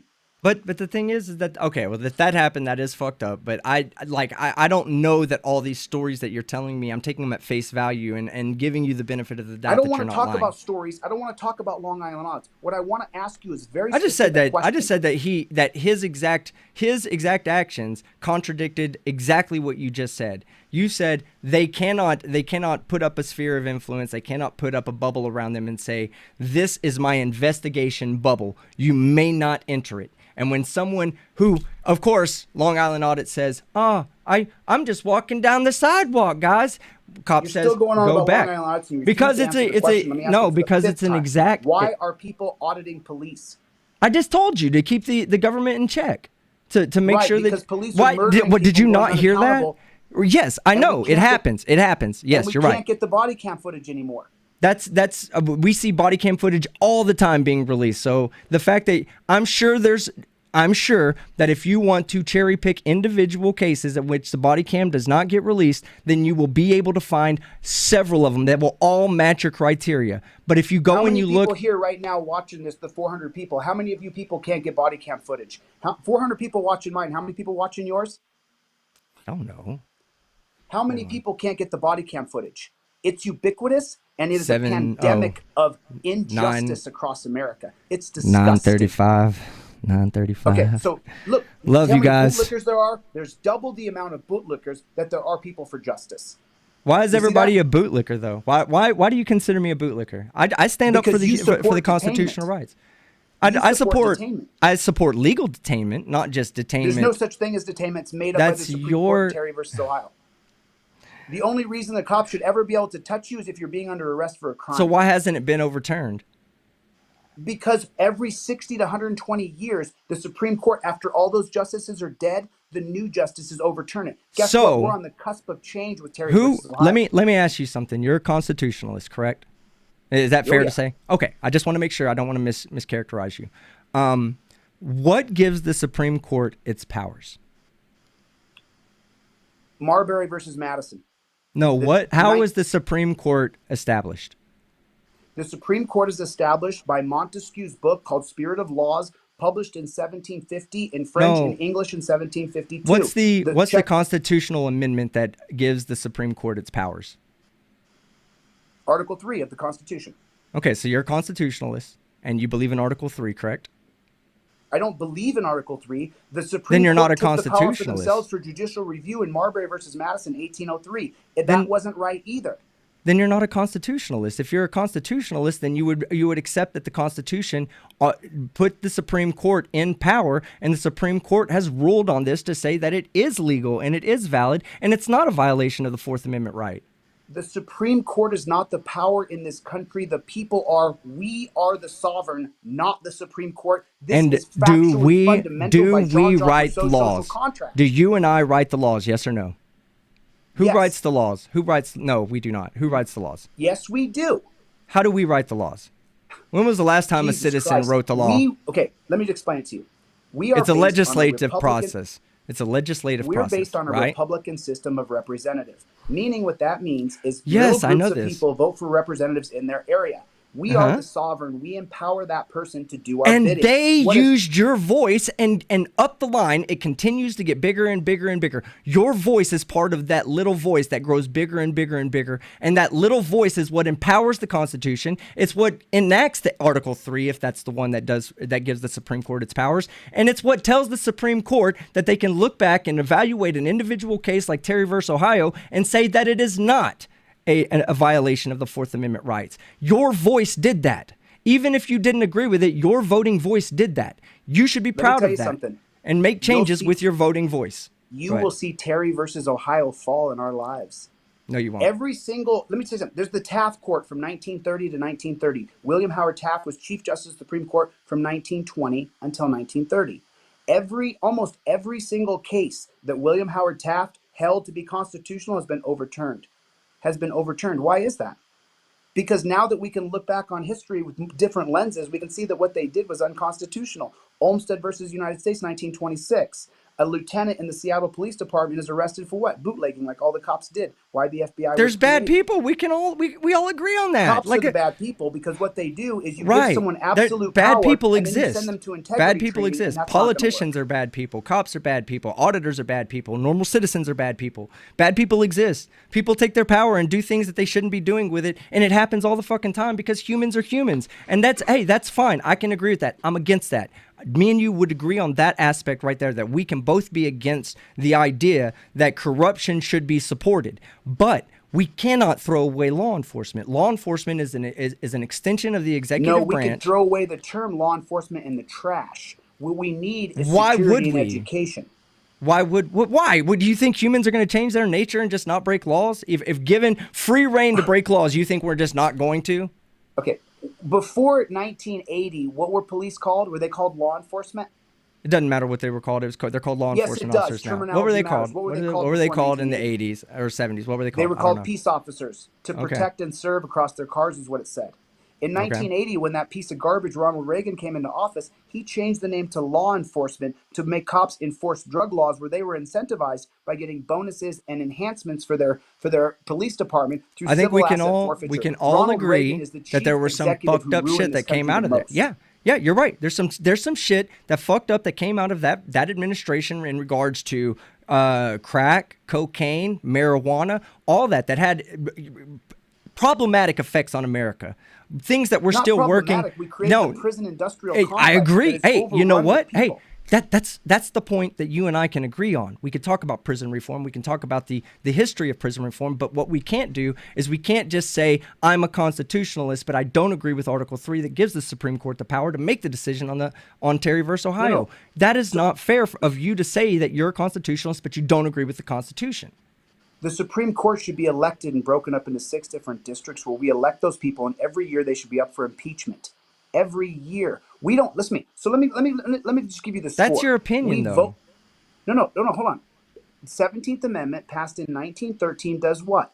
It makes it so that instead of the House of Representatives appointing senators, we will then vote for senators in 1913. Why does that happen? Because the senators are colluding with big business during the Lochner era from 1897 to 1937 to give all of the benefits to big business. So the so what senators are the one who basically are creating the Lochner era. what you want to do? Hold on, you want to institute a term on the Supreme Court judges, and I agree with that. There should not be term. I want them elected. But 1 year, a 1 year term. You think if we should rotate Supreme Court for 9 years? Every 3 years, 3 new justices come into each different district elected by the people. Every single year. But that's talking about reforming the government, and that's fine. That's a whole nother topic. That's a topic for another conversation. Let's. Okay. I'm sorry. Let's just try to stick to what we were talking about, the First and Fourth Amendments, because we're at button heads on that right there. We're button heads on when it comes to the First and Fourth Amendment. Okay. So what I'm saying to you is, detainment was created so that cops could grab black people in 1968. And why is it still honored now and has not been turned around? Hugo Black, member of the KKK, appointed to the Supreme Court in 1937. That's why he creates detainment with Earl Warren, so the cops can run up and grab black people. Just out of curiosity, well, I mean, that's your interpretation of it, but let me ask you a question. Those are facts. Well, let me ask you a question. How many Supreme Court justices are still around since 1960? What would you say, 67 or 68? Just so I get it right. You got to speak in your microphone. I can't hear you. Well, okay. What year are you saying this happened? 1967? Okay, so in 1937, FDR appoints Hugo Black.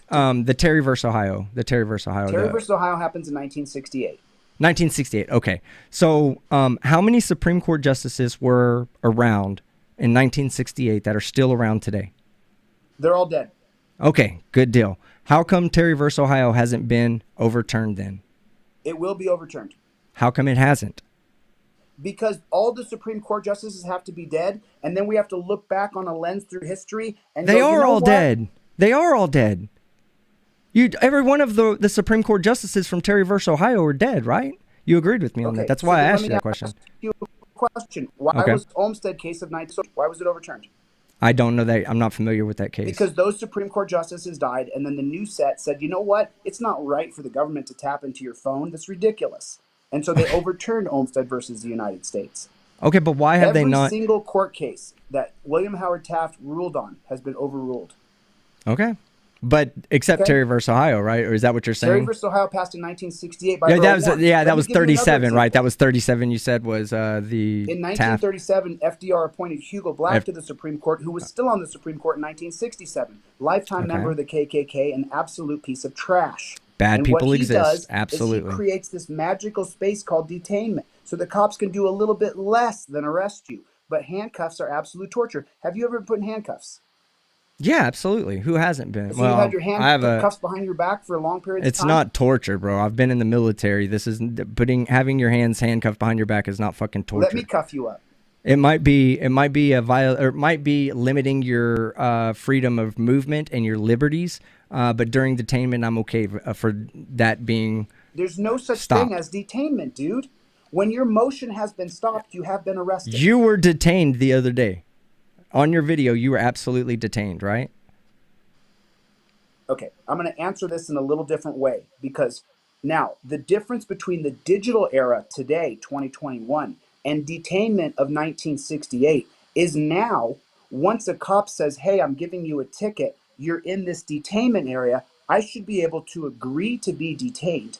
I'm on camera, and then if they want to, then at that point, he doesn't have dominion over me. He can't tell me sit on a curb, sit on my car seat, do all those things. I don't want to have anybody who has dominion over me. You're right. You're right. You don't want to, and I don't want to either. But that's unfortunately not how society works. No. And until the Supreme Court is going to work in the digital era, and until the Supreme Court overturns it, state era, whether we all like it or not. Okay, I agree. Right now, I agree. And I run down the road, the Ring camera system will catch me. That's right. And okay? I There's no understand. more getting away. So what we want cops to do now is sit back and film. Let me give you a real simple example, and the most common example of policing in America, where we need someone to go into that room. Domestic violence. When a man beats a woman, we need guys to go in there and stop him from beating her. Sure. So what do? But do we need to do that for murderers? Do we need to do that for murderers and pedophiles and all that? Do we need to go in and say... So you're talking about criminally insane people or the police state? There's a big difference. Well, I'm saying, let's say that give me the example that you say where the only time domestic violence, right? Walk me through a situation in where a domestic violence event occurs. When would the police go in and stop the guy from being domestically violent? So what the police always do is they'll put you in the most violent situation and say, what are you going to do? What are you going to do? And I've gone to lots of police seminars and trainings and all kinds of things, okay? So now here it is. Let's take the most violent situation. Two guys are fighting it out. A knife is involved. A guy's beating his wife, whatever you want. What we don't want is we don't want those jackboot thugs to go in and kill my kid who has a knife and he's mentally deranged. Protect the victims. Protect potential victims. I agree. Film the perpetrator.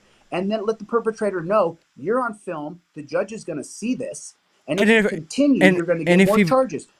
What if he continues to bite? Yeah, but what do we just wait for him to beat his wife? He's standing there with a knife and say, guy, you're on camera. Don't stab your wife in the throat. You're crazy, bro. I mean, respectfully, you're crazy. Respectfully. No, hold on. Wait a minute.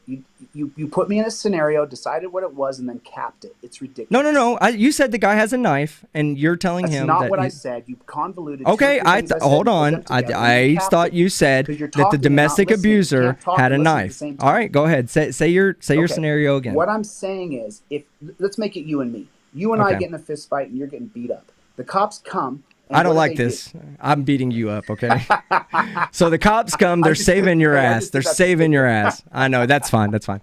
So I'm getting my ass beat by little man over here. What are you, like 5'3"? Okay. So I'm getting beat up by. I don't want to get into a physical. I'm just saying. Two guys are in a fist fight. Yeah, two guys. All right. No, I'm having a good time too. So that's fine. So two guys getting a fist fight. Yeah. What do we want to do? You know what you do? Film them. Have the authorities stand there and say stop it. And if they won't stop, let them go. Well, you can do that in Texas and Washington, and I'm okay with that. But there's other states where society has to step in. Boots come in and hurt them. No, in Texas and Washington, we can agree to whatever it's called. It's mutual combat. Well, that's what it's called. It's the actual term is something else. It's like a consensual assault. Consent to violence or something? Consensual assault is the actual term that the law uses.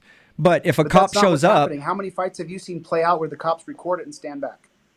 Well, they're not going to record it and stand back. Like it's not like... No, record it to show the judge. Well, I mean, if in Texas, if they request that, or in Washington, if they request that, then the police officer has they can make their own judgment call on to whether to let it happen or not. But if it's consensual, then we don't have laws that...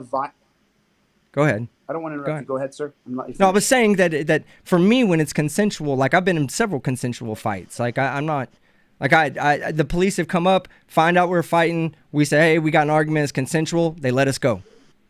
We went our separate ways. I've never seen that. Have you? Yes. That's like my childhood. Does anybody have a video of where police allowed two people to fight it out? Because what I'm actually suggesting I'm in Texas. Is that we no longer have police that grab people. We have police that film people and then verbally tell them, I'm going to show the judge I need you to stop. Because at that point, I, a man of law and order, I would stop fighting. I would say, I punched this guy because he called my girlfriend a whore. I punched him in the face, right? Whatever. Mm-hmm. And then I have to deal with the judge. But when the police show up or the authority shows up and says, you have to stop doing what you're doing, I'm filming this, I'm going to show the judge, because we now live in the digital era, that means the Bill of Rights comes to an actual reality. What James Madison and Thomas Jefferson always wanted to be true, even though they owned slaves, they couldn't possibly be of the moral character possible to follow the Bill of Rights. They didn't have the aptitude to do it. Yeah. But now with the digital state that we live in, we can make the Bill of Rights become a reality, sir. Well, where the police are there to enforce the law in the terms of the judge is going to be the sentencer, not the cops. Two guys are having mutual combat. The police show up and they film it and they go, listen, guys, I'm asking you to stop. If you don't stop, the judge is going to see every punch thrown after this is going to get you more charges. So that's where we need to get to. All right. Look, you and I have had a great conversation. We can always revisit this conversation at a later date. Answer your last question. Why are people auditing police today? To hold them accountable. I don't see anything wrong with that. That's why they wear body camera. They hold themselves accountable. Well, we're not getting the body cam, dude. So, but I don't care. But okay. But I don't care if an auditor films the police. That's not my position. Is that I'm against auditors filming the police. I'm actually okay with that as long as they maintain their distance and allow the police officer to do his job. I don't think that's a big. I don't think that's a big ask. I don't. And hey, in support of the First Amendment, I don't feel like that's a big ask. Okay, auditors, did you hear what he just said? What he said is he supports you filming the police, but don't interrupt them. You know what? I can kind of agree to that. During an investigation? On someone. During an investigation. Okay, think of it like this, right? Think of it like this. You're the driver of a car, right? And a cop comes up and he says, you just broke the law. It's okay. You're willing to get your ticket. You made an illegal turn. Whatever the case may be. We'll just say that you're okay with it, all right? And here you are with an officer. He's filling out your ticket, and some guy runs up and interrupts his investigation, right? Interrupts it because he thinks that he needs a few views, and he's going to make sure the cop. Yes, it is. Yes, it is. Okay, Houston he goes versus up there. Hill, 1987. Why did Listen, let me finish this. You as the driver, do you want the police officer being taken away from your ability to get your ticket and get the fuck out of there and get back home just because some jackwagon wants to come up and put his phone in his face and say, but it's my right to interrupt your investigation, and look at the driver and go, and I don't care what you think either. No, it's not appropriate, and then get the hell out. Stay at a distance. So allow me to retort. In the 1987 case of Houston versus Hill, your Supreme Court that you worship so much said that you have the right to interrupt police. Mr. Hill interrupted police when they became physically violent with his friend. When they started being physical with him, at that point, the auditors will interrupt and say, hey, you're violating that person's rights. But rarely do auditors walk up and start interrupting the investigation. That's an audit. What?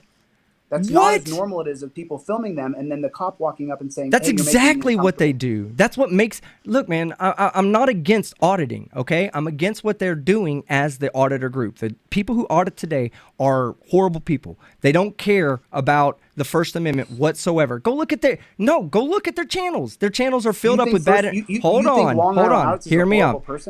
I think, no, I'm not saying, I'm saying auditors as a group, I think, are horrible people, because what they do is they go sensationalize these. They initiate the interaction that they plan to sensationalize for money. It's not about the First Amendment. It never was about the First Amendment for them. You know, I think we're both. Are you a Gen Xer? Yeah, I'm sure I am. I'm 44. How many years did cops harass us and follow us around when there was no camera? I never felt that way as a kid growing up, and I grew up in a poor neighborhood around multicultural, multiracial people. I was arrested 20 times because cops didn't like me. Before I was 17, I think I was arrested maybe 3 or 4 times. Right. So you went to jail for what? Did you create a victim?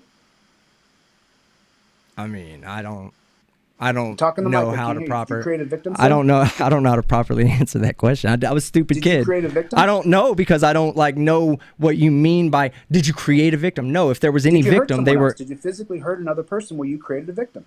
There were times I was arrested for assault. Yes.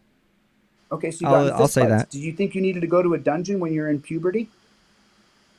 Did it change the way I saw my life with every time that I got put behind bars? Yeah, absolutely. And I eventually stopped acting like a child and grew the fuck up. Yeah, you became I became a contributing. I became a no, absolutely, I did, because if somebody just stopped me and said, "Hey, skeptic, stop committing crimes because that's bad," I would have never stopped. I needed the diversion. I needed to go into jail and see what it was like and say, you know what, this ain't for me, and I changed the way I was. And that, fortunately for me, it happened when I was a kid. Yeah, go ahead. I'm going to go down that road with you, and I'm going to say, okay, you got education about what the bad side of breaking the law is. However, you could be educated without being tortured and put into a dungeon. You could still be educated. That's not torture. That's not torture. It might be torture from a subjective perspective.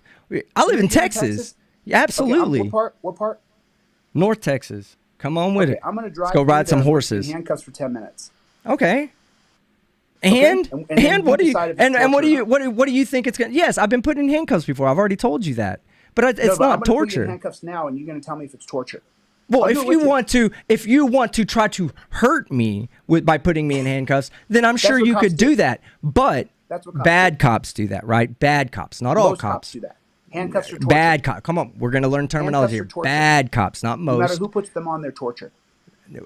I agree with you that bad cops do this. Not most cops, not all cops. Handcuffs are bad torture. Cops. No, they're not. Handcuffs are torture. No, they're not. What? They're not torture. The last 10 videos I've seen, and even the video I made with my cousin Tawny, handcuffs are torture. Handcuffs are not torture. You'll have to convince me why they are. Why are they torture? Texas, and I'll put you in handcuffs. And okay, so if I can put you in handcuffs and show you that they're not torture, would you agree with me that they're not torture? Absolutely. Show me. I'm ready.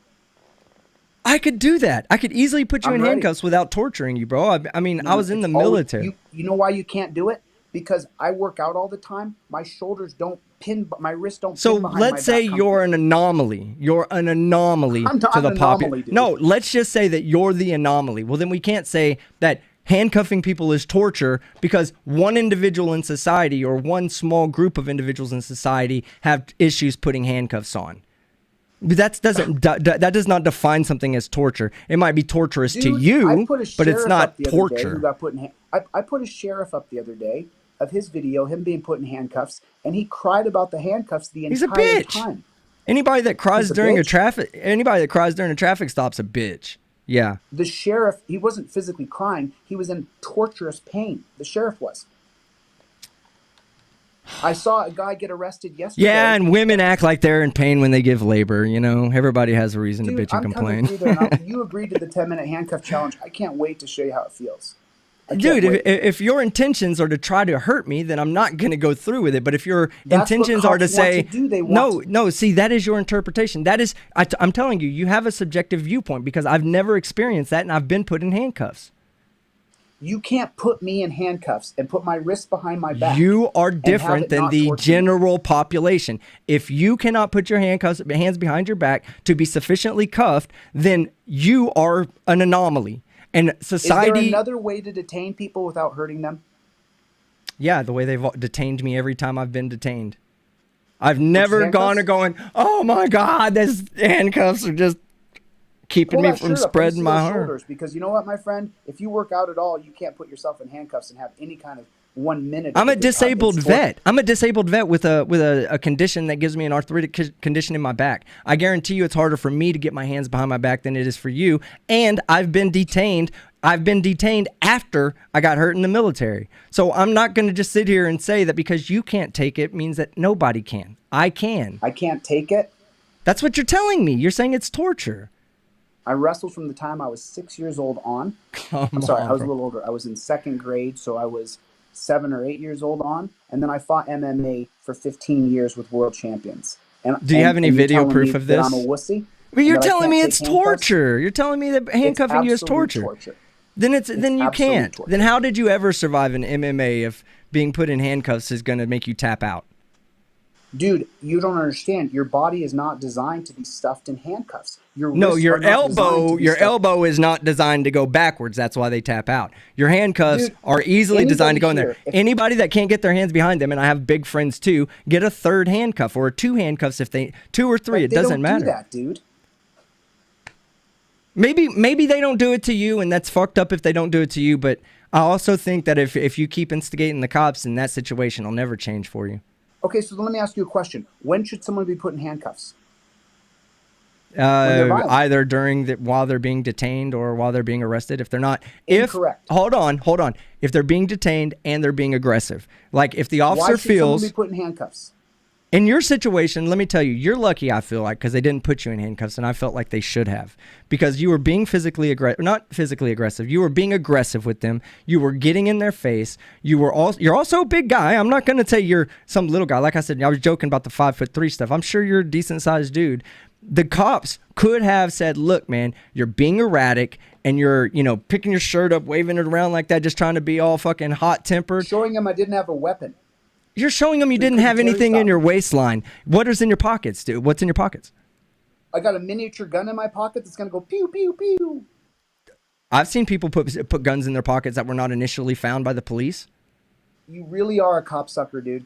You really are. I just said that I had friends that have been pulled over by police with a gun in their pocket, and it wasn't seen when they went up like this and showed them their fucking waist. Let me tell you something. You should be put in handcuffs if you've proven that you will be violent and you have been violent at that action. Yeah, let's wait until you start beating the shit out of a cop to go, yeah, put him in handcuffs now. No, if you're being aggressive, I'm okay with them detaining you. So I'm not allowed to have an attitude or I need to go in handcuffs?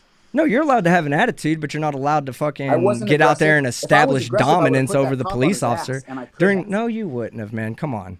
Come on, you're not going to I attack a would've police trashed him. officer. I would, Just you know like you're what? not Both going to of go those steal cops one of would've those tried to police fight me. I cars. would have trashed them both together. Just listen, just like you're not about to go steal police cars that don't belong to you, even though you think they do, you're not about to attack police officers that you feel work for you because you have some moral justification. About if I wanted to be violent, I would have put that cop on his ass. And why don't you? I'm not a violent person. Because you live in a society. It's not right to beat up other right. people. It's wrong. Right.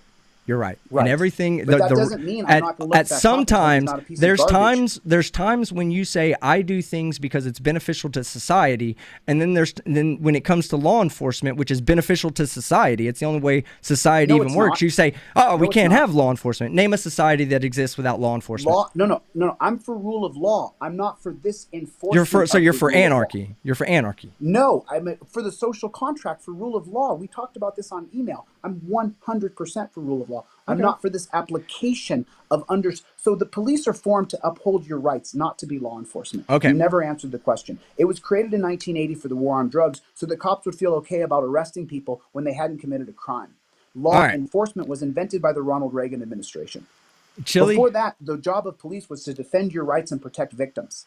And when they changed it to law enforcement for drugs, that means they could arrest you for having weed, even though you hadn't created a victim. All right. So Chille. These are bigger philosophies. And maybe that I'm not the best person to have those talks with when it comes to philosophical law, because I don't study law. I am. I'm talking to my mic. And I'm not, just so you know, when I went to court the other day, I muffed it. I'm not a procedural lawyer. I've never gone to law school. I don't know procedure of law in court. I talked to my two people working with me, with Joe and JB, X Factor, and you know what? Dude, I muffed it. I made a lot of mistakes. I'm not a lawyer. I haven't been in court of law. I don't know procedure of law in a courtroom, so I didn't do well. I understand that. I'm admitting it. I need help and I need to learn. I got a course. I'm taking this over the next 3 weeks that's going to show me procedural law so that I can go into court and represent myself properly. However, when you are instigating and you are promoting the idea that law enforcement, our founding fathers would roll over in their graves if they knew there were people walking around this earth saying law enforcers. It's disgusting. I think you want me to tell you, hold on. I want you to, let me finish. Go ahead. Let me finish. The reason why we have police to begin with, the reason why we're supposed to have police is to uphold your rights and protect victims. If you violate my rights by kicking my ass, I put it the other way. So if you come over and you kick my ass, skeptic, then I'm a victim and I need my rights protected. We do not have cops to enforce laws on us. And when that cop pulled me over in Tempe and realized that I wasn't impaired, that the road was closed, and that's why I kept repeating, I want you to notice the road was closed up here. I made an illegal right-hand turn on a closed road, ran through a stop line because the causation was that the road was closed and there was no signage. It's a very important point that Commissioner Elizabeth Olsen, who, by the way, Elizabeth Olsen, you're in trouble, babe. I'm taking you out. And legally, the judicial system, I'm getting you off the bench. You don't think so? Watch what I do. Chille. Hold on. Listen, I don't want to. We have police to uphold your rights, sir. What I want you to do to enforce laws on us. Listen, I want you to do something for me, okay? We're going to end this conversation. Do whatever you want. Oh, my mic's like right up to my mouth. So I think I need it. Okay, so here's what I would like to do right now. I would like to bring on a couple of people to have a panel discussion. I think me and you have reached our limit of what we're really going to talk about tonight, and any new ideas that you and I might be discussing. I would love for you to stay and have a talk with these people. The people I intend on inviting on are PhDs, a legal person, 2 legal people, one a lawyer, an actual lawyer, and one that's in law school. Just somebody that you can have a conversation with. If you leave right now and decide to leave, that's totally cool too. I'm not going to look at it any kind of negative manner or anything. But if you'd like to have the conversation. I don't want to be gangbanged by a bunch of people here. I didn't sign up to be in a porn where I'm not getting paid. Well, I'll unmute them. But I'll let them address you all one at a time. But let me go ahead and introduce people so that everybody knows who is coming on. We have PhD Tony, and then we also have Keeping It Criminal is on here. So, okay, so PhD Tony, we'll start with you, and I'll let you have a conversation with him real quick, uninterrupted. And, PhD Tony's good people, Chille. PhD Tony's really good people, so. Is he for the police state, prison state for Terry versus Ohio? Well, I don't want to put I don't want to assume Tony's position. Do you support the idea of reasonable articulable suspicion as a reason? No, I have a question for you actually. You don't get to put me conversationally on the back foot before Be- you decide whether I can't hear him. Hold on. Tony. Hold on. He can't hear He you, sounds Tony. like Hold a on. liberal. He sounds like a triggered liberal screaming. Tony, don't. I'm gonna let you have a moment, Tony, to speak, and then we'll let Chille respond. I Okay, don't think he's going Chille. to be able to. But Chille, so I'm gonna I let him. Hold on, Chille. I'm gonna let him speak, but then I'm gonna give you a full chance to respond. There won't be any muting at all. Okay. Go ahead, Tony. I had a question back when Chille first appeared. He said that he doesn't like Terry versus Ohio because it gives cops the right to look at people and determine whether or not there is reasonable cause to search them.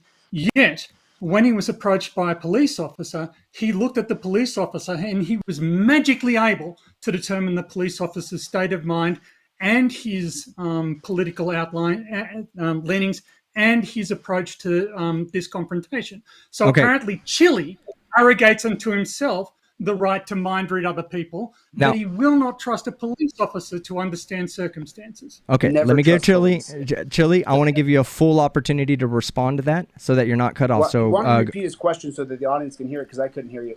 he was saying basically you are saying that you can automatically make a determination on the police officer's political leanings and intentions just before ever having any interaction with him. And then what was the first part of that, Tony?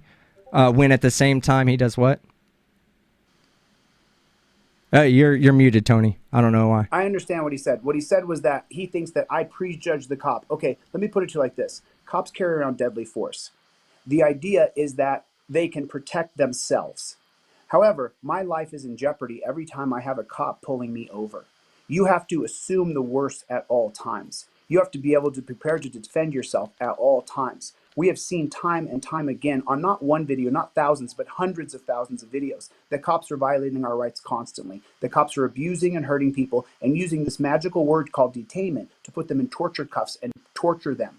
And you can hear it on every video, every single arrest video. People will complain about their wrists hurting. So, and secondly, you sound like a Brit to me. You're not an American. So he's an Aussie. He's an Aussie. It's a foreigner chiming in on our constitutional But rights, he makes no. But he's making a good respect for. point. No, but I hold on. He's making a good point. He's saying There's no that point you're. made. Yeah, well, he's saying the point is that your main contention with Terry versus Ohio is that the police officers are making this assumption about the people that are they're implementing this search upon, but you, on the other hand, are making assumptions about police officers' intentions as they come up. You're immediately assuming they're all politically leaning in a certain way that's going to lead them to okay. They have certain leanings in their life that tend to put them in an authoritarian state. Or an authoritarian, or did you, Mr. PhD? Did you read the Wickersham Commission? Did you read the Knapp Commission? Do you know what the Seabury Commission is? Have you educated yourself in any way on the history of policing? Let me hold on 1 second before you answer that, Tony. Whatever, your mic's not coming through. You're not muted on my end. I don't know why your mic's not coming through. I'll just answer for him. No, he's never. Hold read on. The Let Tony. Let Tony. He's never read. Let the Tony testimony respond. Of Dowd. He's never read the testimony of Bill Phillips. He's never read the. He doesn't know what the hell he's Mr. talking DeCastro, Hey, it would hold on. do you very well to stop being a condescending little child for just a moment. Hold on. Kick. All right, so we've done good without insulting, so I'm going to try to keep it on non-insulting right now. On there and tried to tell me how to be. Let me tell you something, bud. It's not hold on. when all you do is talk Everybody. over everyone else as if you know it all. Hey, so Chille, take a moment, Chille, take a breath, and Chille. shut You your talk to me fucking that way, I will mouth, put you in a you cage if you overconfident, agree, and I will hold you jacked down. up, steroid Chille, hold on. Let me. Don't you ever tell me how to be. Chille, calm down. Fuck yourself, you handcuff. Meet me in a cage. Hey, guys. Handcuff Team Skeptic and everybody else. What, you got a fucking You won't meet me in a cage. You want to talk a Is lot that of what you crap want? on the What, now internet, you wanna but I fight only have me? a few fights left in me. Dude, You want to all meet me in a you cage? are I'll is meet you in just a a cage. bitch Don't with you no ever tell me education. how to be, you chump.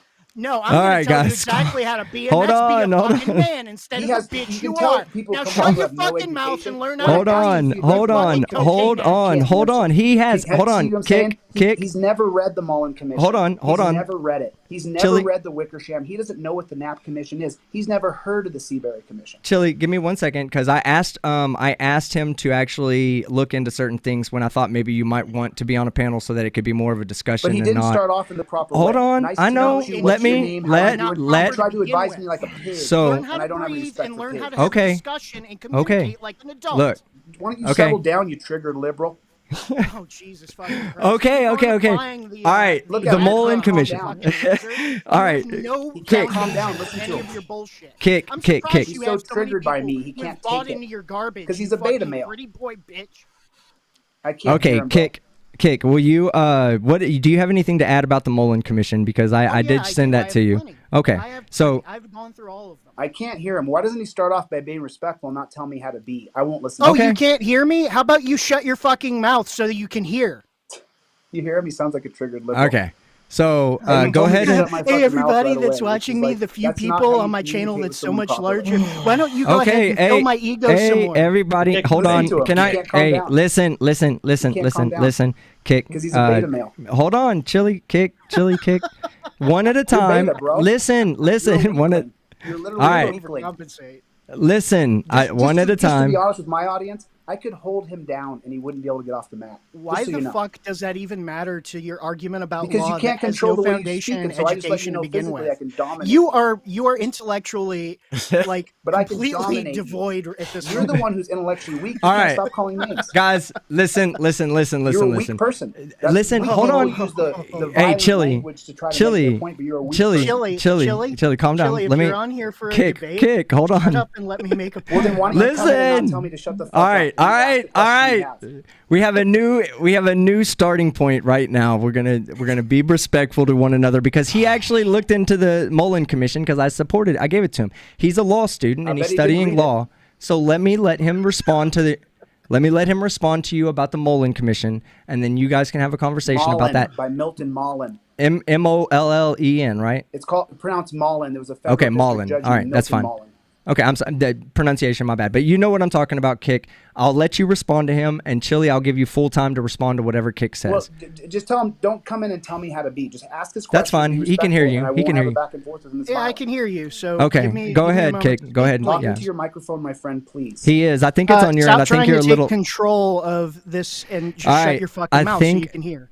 Chille, I think. Now, Just said it the again. Chille. arguments that you have, Kick. the arguments that you bring with these commissions, a vast majority of the items that you want to utilize as your foundation and basis of your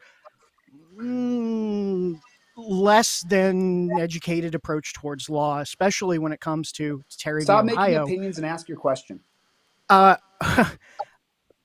Could you not interrupt and be an adult? Well, you're All not right, go- talking hey, into your hold on. microphone, so the All right. audience Hey, can't hear shut you. the fuck up, condescending Okay. child. Hey, guys. Hold on. Look, Listen. Either you're going to mute him so that way we can make points and have a discussion. No, or I'm he not can gonna- just hold on, Shove hold a on. pineapple up his ass. Listen, 'Cause my that's agreement. The best thing he can do. I He'll listen. be more My entertaining agreement. than his videos. Listen. Beta My male. That's what beta males do. I have an agreement with Chille that I'm not going to mute him unless Yeah, it's I've been absolutely respectful to you, necessary. dude. And he's You and I haven't listen. agreed on mostly no, anything, and I've still treated you with respect. But here's what I want to say. Kick, do you have anything you'd like to add about the Mullen report? Mullen, right? Yeah, I said it right? absolutely. Okay, go ahead. A Does it majority say of the cops are commissions, scum and especially- Hold on, Hey, Chille. can you shut the fuck Chill- up, you hold on. bitch? Jesus. I got it. Liberal. Chille, let him Triggered answer. liberal. Chille, Entitled fucking Chille, whore. let him You answer act real like quick. a millennial Triggered liberal. cunt. Okay, go ahead, Kick. Chille, please don't interrupt him right now. Go ahead, Kick.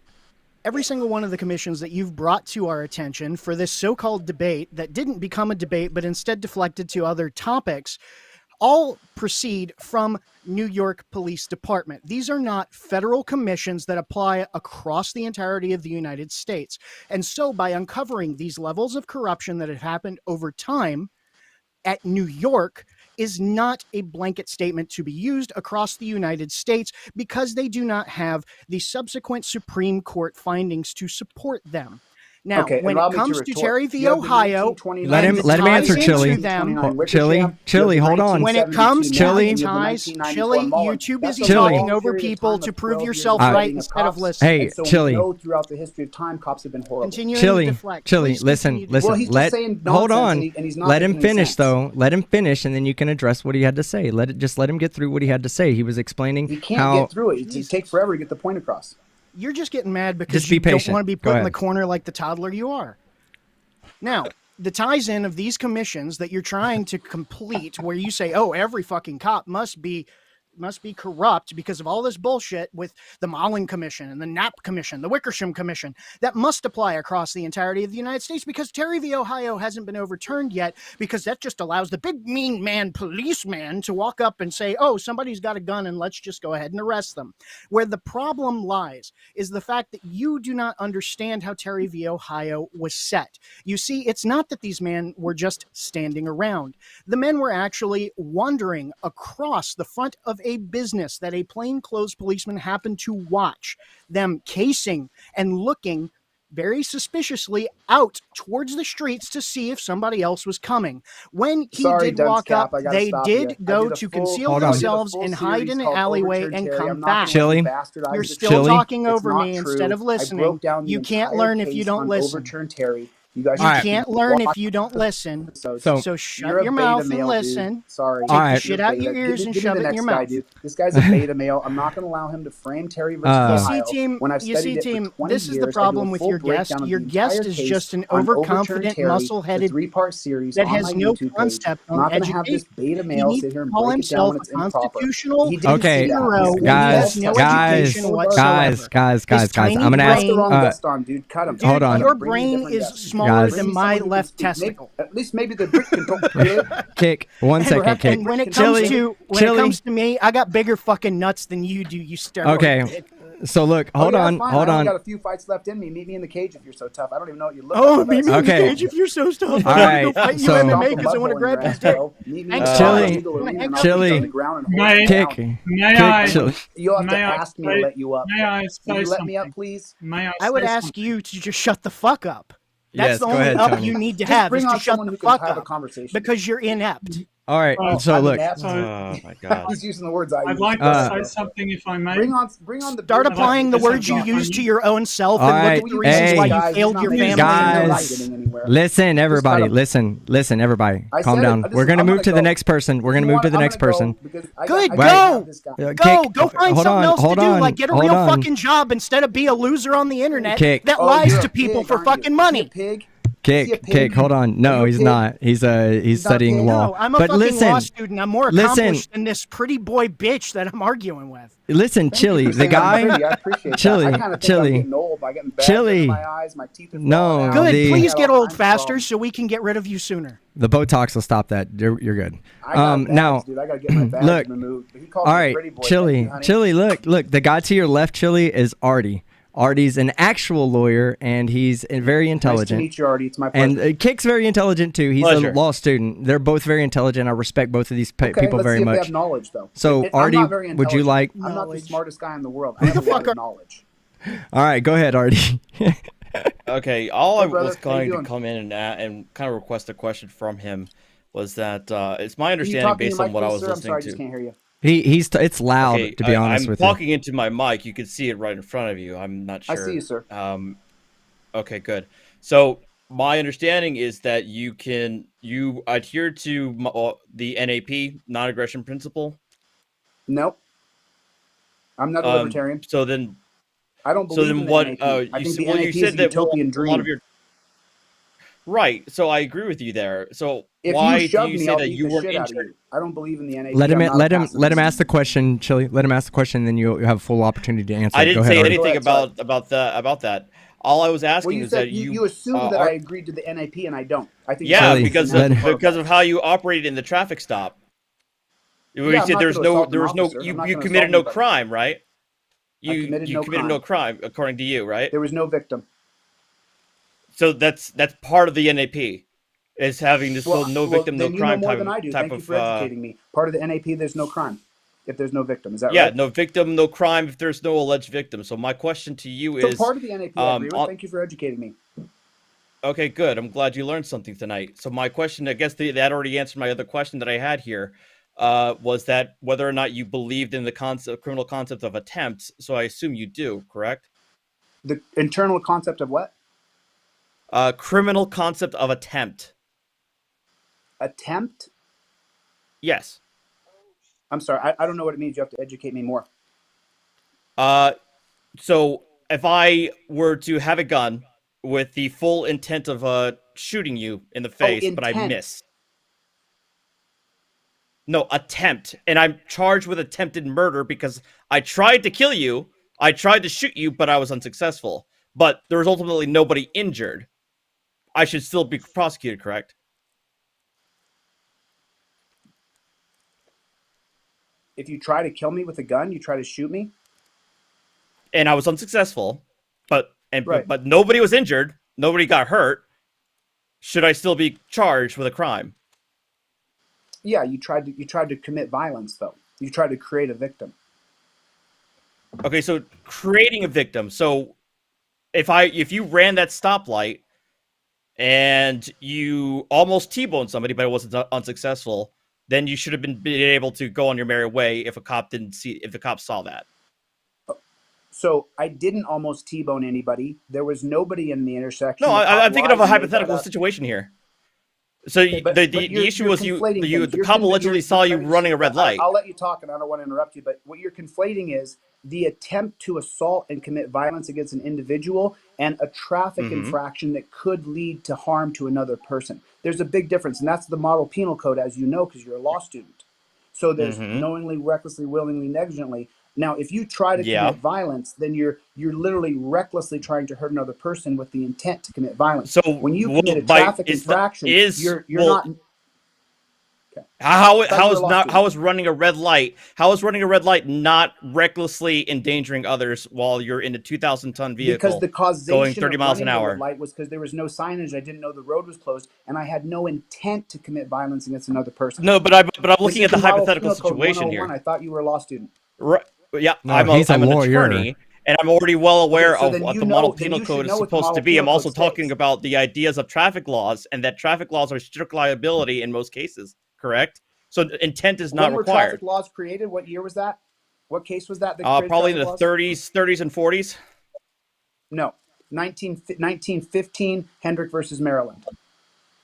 And why was that the was traffic laws registration. created, sir? That was the registration requirement and license and registration No, requirement. it Yes. was more than that. It gave each state the right to create traffic laws. And so Correct. when you create a traffic infraction under the model penal code of 1962, written in 1952, you have to have intent to commit violence.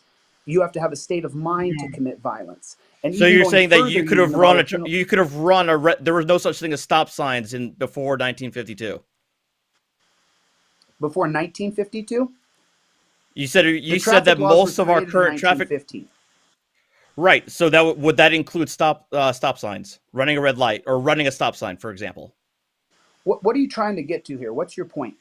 My point is that this idea that victimless crimes should not even exist. It seems to be my understanding from your philosophy, or am I incorrect on that? You're taking two words like gun law and putting them together. Victimless crimes. Those words don't work together. That's an oxymoron. And you're See, that's exactly my intelligent point. because You must think have that a brain. victimless lives. So victimless crime is an victimless oxymoron. crimes never existed until what, Victimless Terry? crimes doesn't work. The two words don't work together. Try another phrase. There are such a thing as victimless crimes. You understand that, correct? No. See, this guy's been planted in a box. The vast and majority of box in which traffic he laws, was such as planted in, speeding, he can't see outside that box. such He's as still drunk saying words that driving. don't make sense, like gun laws or victimless crimes. Those words don't work because he lives in a box. He can't get his brain outside that box. Drunk driving, running a red light, those are going on the wrong side of a freeway. Those are all examples of victimless crimes.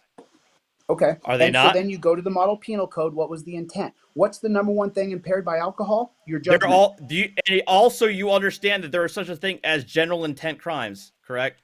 There's no specific. Yeah, there there's can all be kinds general of intent and crimes that the specific government intent. has created that should not be crimes. Okay, if you are a constitutional scholar, you would understand that there's such a thing as general intent and specific intent. Oh, if The I vast don't know majority this, of then I don't know traffic laws anything. If you're are not a general constitutional scholar, if you don't know this, is that where we are? I mean, you've been acting very condescendingly. I was about to say, Chille, you've kind of held that position with me when you brought up several laws where I was like, I'm not aware of that, Well, and you were like, wow, this seems is as though he's saying you know. things that are preposterous. He's trying to. He's put me making in a point. These are box where I have to basic. answer These a are question basic to get him to concepts in answer how he constitutional wants me law to answer. and I don't know. criminal What's your law. point here? What are you trying? Just get to what you're trying to say. I are think defined, you Chille. have a warped philosophy where you try to say that you don't believe in victimless crimes or crimes that don't have a physical victim of either harm, loss, or some sort of injury, yet I'm willing to bet you that, for example, a crime of attempted murder, which doesn't have a victim, is also should be enforced. And I think that's a bit of a contradiction in terms right there, is it not? You're being ridiculous. So you're trying to conflate the idea that I ran a stoplight with someone trying to murder someone else. Those are ridiculous. That's preposterous. On its face, there was no injury there, but nobody was injured. Prima facie, right? What does that mean? If you prima pull out a gun facie? and try to shoot Yes, me, I'm well prima aware of facie what would it say means. what? I'm kind of curious what you think it Okay, means. so what does prima facie mean? Educate the hundreds of people watching. Prima facie means if you try to pull out a gun and kill me, you have intent to commit crime. If I run a red light, I don't have intent to commit crime if the causation is that the road was closed. What's your point here? But the crime in and of itself is running the red light. No, there's no crime if there's no victim of running a light.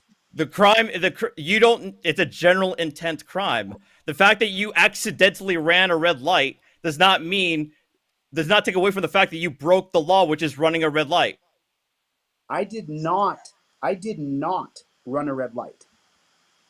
Okay, but even in a hypothetical situation, I'm giving you an example of it. If you had ran a red light, the act of you running a red light does not need your intent to run a red light for the crime to have been committed. That's what I'm trying to get to understand. Why don't you just say what your point is here, dude, and try to paint me in a corner to get me to answer your questions. What I'm trying to say is that you're a walking contradiction. That's what I'm trying to say. I'm a walking contradiction. I'm for freedom and liberty and for the Bill of Rights and the Constitution. I'm for putting oversight on police. I'm for creating a third-party agency that films police. I'm for creating a digitized system of policing based on population and area, not 72 agencies over Ferguson. I'm for a common sense approach to policing when we have to have police to protect people in certain situations. But what I'm not for, sir, is the idea that you would come on here and try to paint me in a negative light and say, "Oh, look, he's a big contradiction." Why don't you just say what? Well, I don't think I need to help you paint you in a negative light. I think you demonstrated that yourself. Yeah, you got enough paint on your own there, I'm Chille. just in a negative light already. Okay, so PhD Tony would like to add to that opinion. Let me go ahead and get you on there, Tony.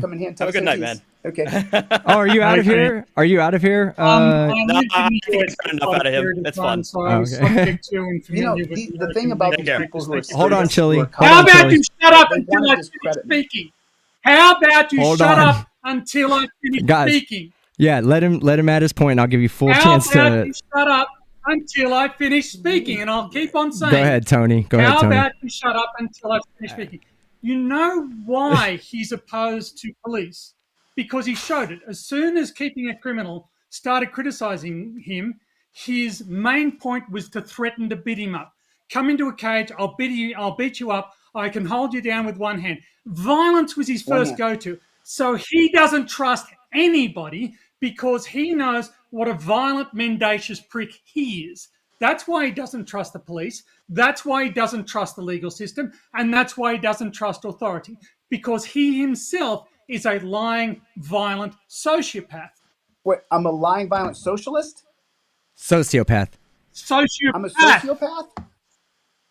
Yes. Yeah, that's what he said. Is someone who, just so you know, the clinical definition, you call me a sociopath, I want to define that for people listening. A sociopath is someone who doesn't have the ability to feel empathy.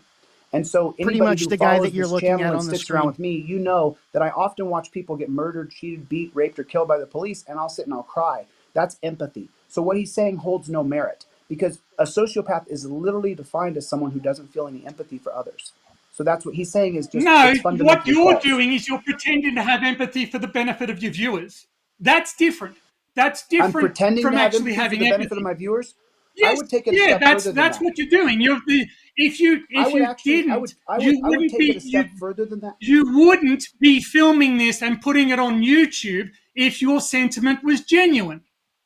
Oh, I'm fake. You are one of those people. Yes, you're fake. One of those people. You're I'm fake. Okay. Well, I'll actually take it a step further than you. If you finish, I could go on to say what type of person you are. Well, let's just let me come on that. I'll be quiet again. And then I'll be quiet again. I heard you for a second, so now let me take it a step further than that. He said I'm not fake and I'm disingenuous. So now let me take it a step further. I'm going to go with Hobbes' philosophy. Hobbes' philosophy is that we don't do anything other than for ourselves. Not law. And so that's what I'm... Can I finish? Hobbes is not law. Can you finish? You don't let anybody else finish, you fucking shit. All right, come See, on, this come is- on, I come told on, you, come Skeptic. on, come I mean, on, Skeptic, come I on. told you, Skeptic. What would happen Yeah. is it would become a mob scene if Okay, you put yeah, more than one person on. let's No, let you Tony. just don't Hold understand on, the hold rules on. of order. That's Let's- the problem. You have the You're too screaming busy liberal in the feeling background. like that child that's been He's put so in time mad out that I for said Well, how nothing. about this, ground. Instead guys? of focusing on having a decent conversation and not talking over people, so that way you can pretend that you're right about everything. That's all it is. And Chille, hey, can you speak into the mic? I can barely hear you. Can you I'm speak into sorry, your dude. mic, sir? Okay. Please speak into There. your mic, Okay. sir. Chille, So now let Chille, me I take it can't a hear step you. Can further. Hold you on, speak into go your mic, ahead, sir? go ahead. Hold Chille on, You said let I him. was disingenuous. Guys, I want guys, to take come it a on. step further. I want to say did that not say everything that. I'm going to give you credit for what you said. I'm going to give you validation. I didn't I'm gonna say actually you were make- disingenuous. You did though. You said everything I do is for the camera. No, never use that word. Okay, what'd you say then? I said you were a lying, mendacious sociopath. I'm a lying, mendacious sociopath. So I already discredited what he said about a sociopath. A sociopath can't feel empathy. What I will say where he is correct, where you are correct, is everything that we do according to Hobbes' philosophy on humanity, we do for ourselves. And so the reason why I'm such an activist and I'm so outspoken about this is because it's already happened to me once. So when I go and I help other people and I shine light on their cases, I'm doing that literally for myself. And that's true. He's right. I've admitted that since I started talking on June 20th, 2021. Everything that I do is for me. Because I don't want to be it abused fulfills by your cops, and if it narcissistic happens to need for you, it can attention. happen to me. This is why So you I keep step on up for you talking because so I have long. the charisma and the voice to be able to No, you articulate don't properly. step up for you because you have the charisma. You're a narcissist. You just love having a camera pointed at you while you talk. That's what you love. That's why you're in this. And there's no higher purpose. That's exactly what Okay. you're in here for. Just admit it. Just admit that Yeah. you're I'm up with here you, dude. lying You got about me. your expertise Okay. to gullible fools who pay you money. Now, before, Yep. okay, so I want to tell you guys something. This does feel like we're But turning there was this no into a. question there. There was no debate there. He just told me he told me I'm a lying, mendacious sociopath. Okay, go ahead, go and ahead, then go he- ahead. Let me But there hold was no on. my debate. point. There was no Let me- discussion let about the me- social contract, let the rule me- of law, Terry how about versus this? Ohio. There was no nothing. There was No, no you and I discussion had about that- anything. you and Miller I just had cut me down talk. for 5 minutes, and I listened, and then I retorted to his cut downs. Are we going Chille. to talk about the social contract or the rule of law? Or are you just going to keep on rambling like a stupid Let me Brit? ask Tony. Would you like to have this I mean, conversation by the right way, now or brother, not? no, not the best shirt to wear Sure, when you we come on and you have a can conversation. we Put can on a go collar on or for a something, little. dude. We You can look a go for mess. a little bit, but the social Clean yourself up a contract. little bit. The social contract is this. Clean The yourself social up. contract is this. Hold on, Tony. Before you as start, a- Chille, listen. No, I I'm started gonna off with hold the on. No, insults. I know. You just Hold started on, insulting hold on. Listen. I'm gonna let him have say what he has to say, and I'm gonna let He you just doesn't have completely. anything of valid. There's nothing valid Right. here. It's all So insults. listen, we're just agreed that you're going to have a conversation with him about the social contract and Terry versus Ohio. But he's okay? not talking about that. He came on and just started Because calling me a narcissist he and just sociopath. agreed. Listen, he just agreed to have that conversation because you said he What's the wasn't matter with you, dude? addressing What are you that. so mad about? Listen, Hold on. He came at me. You're Let me not ask him a addressing question. it about now. anything. Hold on, Tony. Hold What are on. you so mad You're about, not bro? addressing. What are Hold you so on. mad about? Now, I'm hold not on, mad about Chille. anything. Chille, I'm not listen. You started I'm off not calling me a mad about anything. sociopath. Chille, you're deflecting now, and instead you of are. having this It's a When you conversation. bring on clowns You like this and admitted it. immediately start insulting me, it makes me want to leave. It's So like, you- and I but- had a nice conversation. Yeah, we didn't agree did. on We much, did. But we still didn't start with that. No, you're right. No, hold on. You just silly. said, hold on, Chille. You just said and just a moment ago, you said he's not prepared to talk about the social contract and Terry versus Ohio. I stopped you there and said, Tony, aside from the insults, are you prepared to have this conversation? Because that was your contention. You said he just came on and insulted me and didn't want to have that. Talk about so the policing system then, and the social okay, contract and the rule so of law. Or are you then going to talk about me being a narcissist and a then comment. mendacious Remember, liar? hey, do you remember in your court date when the judge told you where comments like that are not necessary? Well, that's what she was saying. Comments like that do not keep the I don't conversation want to be moving forward. admonished, but when you had some creep come on here, and No, call he's me not a bunch of creep. He's a names. PhD. Tony, I don't look, give a shit if he's a PhD. I know doctors, I know you don't. scientists, cops, all of them who are pricks. This guy's one of those. But do you have anything to say of valid where we can have a debate, or you just blah blah blah? Say something of. Go ahead, merit. Tony. Well- Let him speak, though, Chille. Let him speak. Go ahead, Tony. Ask a question or bring up a Normally- point we can debate. Chille, let him speak. Go ahead, Tony. I'm waiting. Are you done? Go ahead, Tony. Go Can ahead, you Tony. sort of Go ahead, give- Tony. give some signal? Tony, go Okay. ahead. So the social contract relies on everybody in the entirety of society. We as a society, we appoint officials whose job it is to enforce the law and whose job it is to interpret the law and whose job it is to write and make laws. and we appoint them, even though we ourselves aren't necessarily expert in these processes. But you are assuming that you have the right to unilaterally disregard what those appointed officials have done. You do not have that right, and Go ahead, society Chille. does not give it to you. Go ahead, address that point. So thank you for making a point. Appreciate that. Address So the now point, Chille. let me go further. So I brought it up earlier, but Mr. Skeptic didn't reply to it. So you're right. I don't think that anybody should be appointed to a government position that's in charge of our constitutional rights for life, appointed by the Chamber of Commerce. Don't think that should happen. And we appointed senators until the year 1913, where we then voted in the 17th Amendment for senators in 1913. The reason why we did that, I told you, is because of the Lochner era, Mr. PhD. So then how come it is we went against the founding documentation to elect senators in 1913? Why did we do that? We did that because it was a tyrannical state based on big business getting all the benefits and the little man dying. And that's what we're dealing with today. So no, I don't. No, I'm not done talking, sir. So now I don't agree with appointed people. I don't think anybody in government should be appointed, especially for life. Do you disagree with that? No, not particularly. Well, okay, so you agree with me. Nobody should be appointed for life. I do agree that people should be appointed, but I don't think that people should be appointed for life. How well is that working out, that appointment thing? Considering that if you go back to the 115 different Supreme Court justices, each one of their rulings every 60 to 120 years is overruled because they're tyrannical. So then why should we appoint people if it's not working out? Citation needed. What's that? Citation needed. Citation he wants to know where you're getting that information. If you're going to make that argument, I'm going by the 17th Amendment in 1913. That's what I'm going by. If you've got no business, if you're going to invoke that argument that every legal precedent gets turned every 60 years, then you've got no right appealing to the Constitution, because the Constitution was written many hundreds of years ago. You can therefore argue that the entire Constitution is completely outdated and should be abandoned. Now you're clearly not doing it. That's illogical. You're just unhappy. You're just unhappy. You're just unhappy with the interpretation of the legal system by fully trained experts. But that's tough, because the rest of us are happy with those interpretations. Go ahead, Chille. Okay, so what he said is that, in case you guys didn't hear, he said that I'm unhappy with the interpretation of the Constitution by appointed monarchs.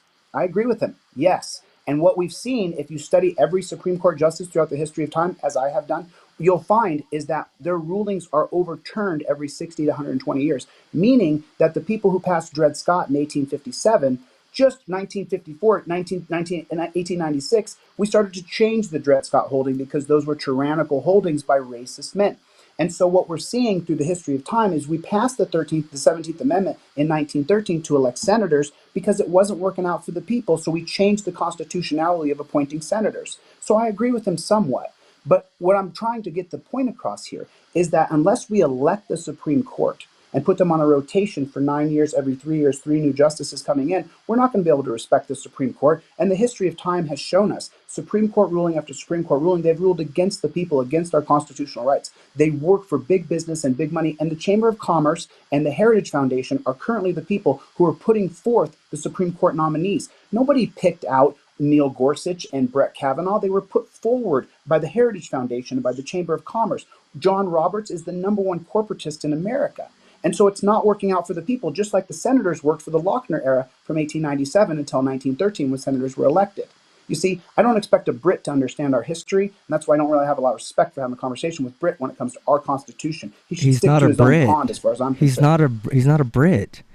He's from Australia.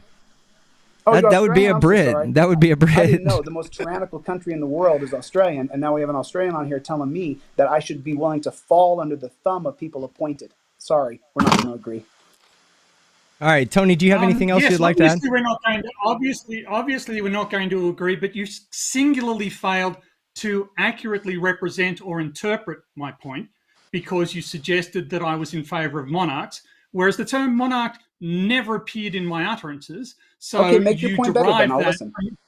You derived that. I didn't use the word monarch and you used monarch. That's just you making shit up. That's just you making shit up. That's just you lying. You're lying about what I said. You remember when I said that you're a liar? He did not say monarchs, just so you know. Remember I put that word in his mouth and I shouldn't have done that. You're just proving me right. Well done, you. I'm proving him right. I So say what stuff he and did you say, go so and that prove me right. I want to represent you properly because I don't want to misrepresent you. What he said is that I don't respect the opinions, Supreme Court justices, of appointed persons. That's what he said. I agree with him. I don't respect the opinions of appointed persons for life. I think when you appoint someone for life, Which is that gives them unfortunate absolute because power. the And as rest we of know, society absolute does. power corrupts You have absolutely. you have to accept society's judgment over your own. Yeah, You isn't that don't part get of the No, to social society contract? is not assert appointed that men. you are Chille. suddenly the only person in the world who can interpret law, which is what you're doing. And When- it's wrong. It's No. you are. Can- This is the height of hypocrisy. You're not going to accept what the majority of society is No, not accepting as the appropriate interpretation You said of law. don't rip it. You're substituting your own because you want to be a monarch, which is why you introduced the concept of monarchy. Okay. So skeptic, go ahead. you don't need to Go interrupt. ahead. So listen. So Tony, what you just said is that I want to be the only person who interprets law, when I just said that I think we should break the Supreme Court up into 6 districts and elect those 9 people in those 6 different districts. So I didn't say put Yes, Chille in which is an charge of idiotic constitutional. suggestion. Which Tony, is I didn't prima interrupt you. I let facie you an talk. idiotic suggestion. Tony, It's Tony, Go ahead, prima Chille. facie an idiotic suggestion. It's we prima both can't facie talk an at the same idiotic time. suggestion. The reason, imagine Donald Trump. Donald Trump would certainly get a judgeship, right? If he ran to be a Supreme Court judge, people would elect him to be a judgeship. So it is Are you for idiotic to Trump or against suggest Trump? that the people who He's against. I don't care, right? I mean, Oh, I don't I just like assumed Trump. he Why was would you That bring up doesn't Trump's mean I name? don't You like the invoke Democrats. Trump's name because But Trump. that What doesn't I mean call I don't Trump, like. just so you know, That means I like Democrats either. But I don't. he Yes, just I wants to go on know. and I'll Which just is let why him you talk. should be horrified by the concept. Is why you should be horrified by the concept that Donald Trump will win a judgeship. If your suggestion is implemented, Donald Trump will be on the Supreme Court, which would be a catastrophic outcome for the United States. You need appropriately qualified individuals. I'm not okay. against the suggestion of there being an election, but it should be amongst suitably qualified and suitably capable individuals. You can't just elect anybody, right? Okay. Well, Tony, towards the end here, you started making a little bit of sense. But I don't know why you. Tony does Yeah, that. Because it's amazing what happens when you let people speak. okay, well, Tony, All right. now let me talk. I listened for a minute there. Let me talk back. So when you invoke Trump's name, I call Trump dividing line. That's my name for him. I call Trump dividing line. That's his name. His name's not Donald Trump. Donald Trump's name is dividing line. Because if I bring up Donald Trump in my talks, the room splits in half. So when he invoked Trump's name, he cuts the room in half. Just like that idiot modern warrior, whatever his name is, the Indian guy who greets his fans by saying, "Hello, colonizers." Right there, you lost half the audience. So that's what Tony was doing here. So, Tony, when you bring up Trump's name and then say Trump can be appointed to the Supreme Court, you're right. I don't agree with anybody being appointed to a government position for life. And you, at the end of your blurb there, No, he you would be also elected. agree. If it was an open election, Trump would be elected to the Supreme Court if he ran. If he ran, right? You would have to be nominated first. If he ran for the position, well, of course somebody's going to nominate him. 40% of the okay, but then the American people public vote on the top 9 justices of the 6 different districts. yes, That's my and idea. he's clearly going to be one of those. Right? He's But then clearly his going to voice be will one be of the most drowned out by popular. the other 8 people because every year the justices are up for impeachment, according to my philosophy here. This is hypothetical. It doesn't matter. He's not qualified. He's not qualified for the position. Then he would be voted out by the people after he saying that the head doctor at a government, that the head surgeon at a government-run hospital should be elected. It's bullshit, right? You need a qualified person. You need somebody who understands law. You need somebody who understands the rule of law. You need somebody who hasn't been demonstrated to be a criminal. You need somebody who isn't known to be corrupt. You need somebody who isn't known to be insane, right? Tony and I are so there have to be selection criteria other than just being popular with people. I right? agree. There has Tony, to be I agree with some everything filter. you just said. I agree with every word you just said. Yeah, there are a lot of things that you say, like there being an independent police, I just want to point out something where I agree with you, okay? You said something earlier about there being a third-party organization that oversees police discipline, right? You threw that out there in one of, That would be an important reform. That would be a valuable reform. That would make everything a lot better, I think, if such an organization were to exist. And if there were standardized rules for law enforcement officers and training for them that were federal standards, so that individual jurisdictions couldn't sort of skirt around and enforce racist policies on the sly. That's a good suggestion. There is a lot in what you say that is valuable, right? But it's bad because it's for me because I'm an endocious narcissist. Hey, No, Chille.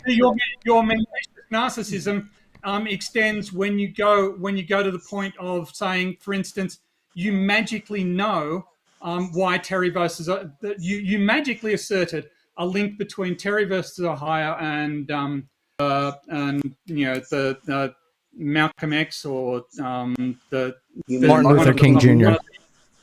Martin Luther King Jr. Okay, Tony. Then I just listen, Tony. I want to retort here now, so I don't want to talk over you, but I'm going to talk because I just listened for a long time. So let me speak. So number one, Tony just said, Tony, we both can't talk. Hold on. Let Tony finish. There is and one I'll give you point full. I need to make, and it's brief.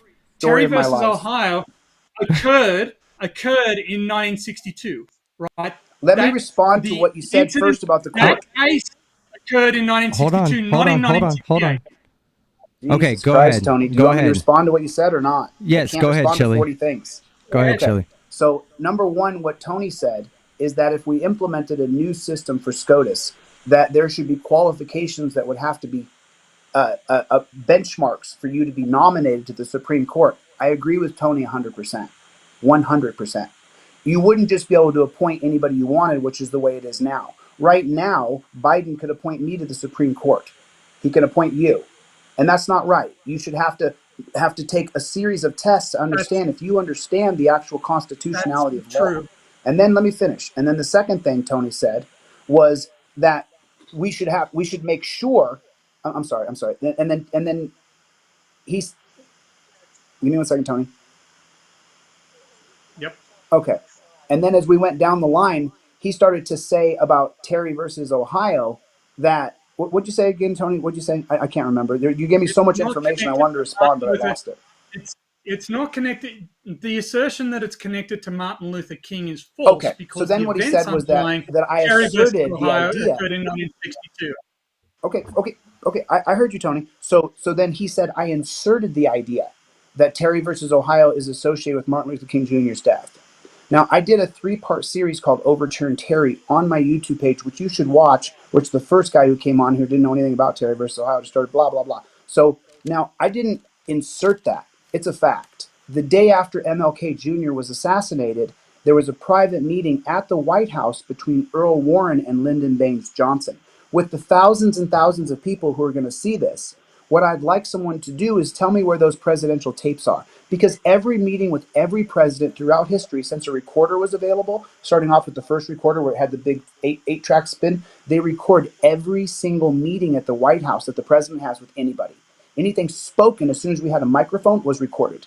So there is a tape of the meeting between Lyndon Baines Johnson and Earl Warren. Have you heard that tape, Tony? I don't think that what you're asserting is true. Because it came as a great. I don't care if you think it is. I know it is. I know what the truth is. Well, during the Watergate investigations, it would have helped very much had they been aware of the recordings that were taking place in the White House.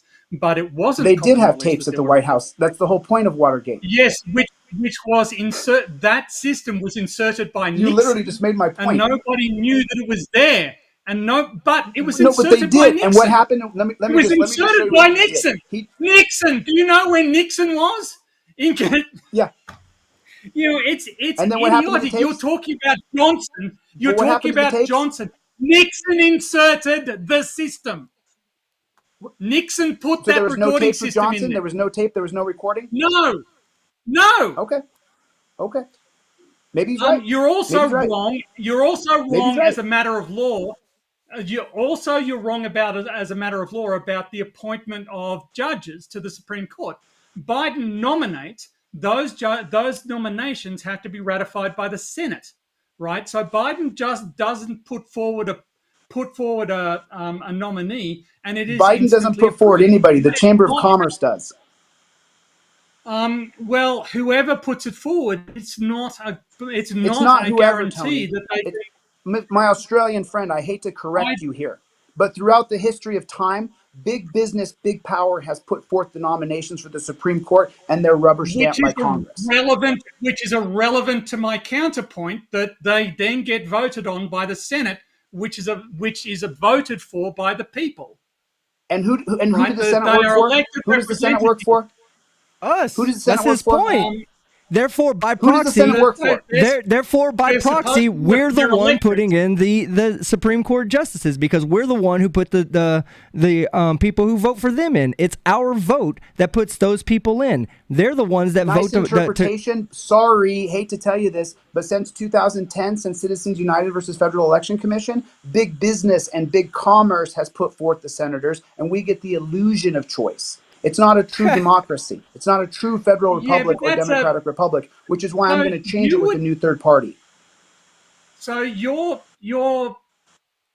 have a difficulty staying on one point. What you say about reforming electoral law, and particularly Citizens versus United, which clearly is a pathway to corrupt government, right?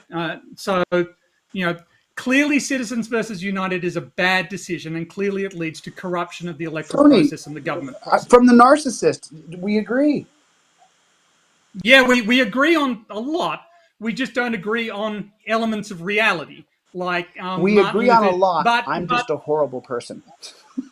No, you're just a delusional person, not a horrible person. Oh, come on, skeptic! Don't start throwing jabs in the side. No, that's what. You're right. So how's I am a bootlicker. Like you like slurp, How about that? Slurp. We should just evolve into it. Listen, hold on. No, come on. Come on, Chille, have fun. Listen. I do want to address. Hold on. I want to address one thing that's actually semi-serious. I did get a notification that one of your mods over in your live chat is threatening to dox me and SWAT me. Now it's been and listen. I'm talking to. Wait a minute. Listen, you guys, do not attack this man, please. I can't tell you what to do, but I'm asking you. Don't go to his page and harass him. Leave him the hell alone. Don't bother the beta male who came on here. Don't bother Tony. Don't bother the guy with the beard. Let's be able to have talks without you filling their comments full of garbage. Listen, I challenged that guy to a cage match in a legal arena because he started screaming at me and calling me names. I shouldn't have said it, but he just started like a triggered little liberal. And so that's why I told him I'm eating a cage. Chille, do not harass these people, please. Chille, I don't mind them coming and leaving comments. That's fine with me. It's just the doxing and the swatting part. Leave them alone. Yeah, doxing and swatting is not cool. I would never approve of anybody on my side doing that. Let's be able to talk. The reason, let me finish. The reason why I challenged that guy to a cage match earlier is because when he came in screaming and yelling, he came in with that heat. When people come in heat, screaming and yelling, they're beta males. So when I tell them I can hold them down and keep them down, then it really triggers them. And that's what happened to that guy. That's why he couldn't calm down, because he knew it's true. Because he's a beta male. All you're doing so is now I just did it because he came in triggered, so I triggered him more. That was the point of why I did it. But I don't want you guys harassing these people. If you would please not do that. I actually have a question that I want to ask you. Is this the beta male? I actually need, yes.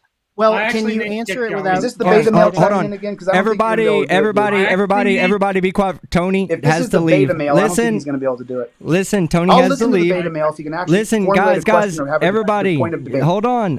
Listen, Tony has to leave, so let him out of here. Tony, say your goodbyes. Okay. Tony, are you a communist? No. Are you for communism or socialism? Well, I think that there are some markets that do need to be socialized because they don't work under private markets.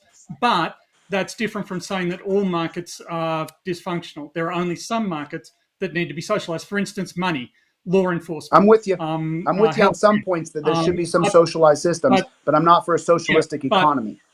No. And there's a distinction. So I just want to make that distinction. There's a big difference, you guys, between a socialistic economy and socialistic apparatuses within government. Okay, let me let Tony get out of here. Go ahead, Tony. Okay. Thanks for coming, Tony. On team. Sorry you called me those names, dude. Wish we could have just talked better than this. Well, wish you didn't have those judgments on me. I think you have some valuable ideas, but you need to sort of carve them out from some of the more out there ideas. I don't think that it's So you thought you would get there right. by calling me horrific names and calling me a narcissist off the bat? You thought you'd help me get there by calling me those names? Based on some of the behaviour that I've seen from you, it my didn't behavior? seem You mean stuff on video? yes. That's my behavior? Yes, So, that's your so behaviour. what you see on video when cops are accosting me, that's my behavior all the time? No, That's how I act no, every day? that's no, And no. let me touch so on another the- thing. You know, a sociopath is someone who feels no empathy. You think I feel no empathy? I think you feel limited amounts of empathy. I certainly don't think you feel so empathy. you for think I'm policemen literally a just trying to- sociopath where I feel no empathy? No. By the way, a sociopath feels zero empathy. That's the clinical definition of a sociopath. They cannot feel empathy. I think you'll find that sociopathy is in fact a spectrum, and that there are degrees of sociopathy and there are degrees of functionality. Listen, I have studied every single pathies that there are. Sociopathy is very clear, along with sociopathy, that you cannot feel empathy. It's not possible. I can hurt you and I don't care. I think you will find that, like a lot of things, your simplistic analysis is not accurate. But like a lot of things, my simplistic analysis. Okay, Tony, nice to meet you. Take off later. Bye. Tony, love you, man. Take care. Later, dude. We're done.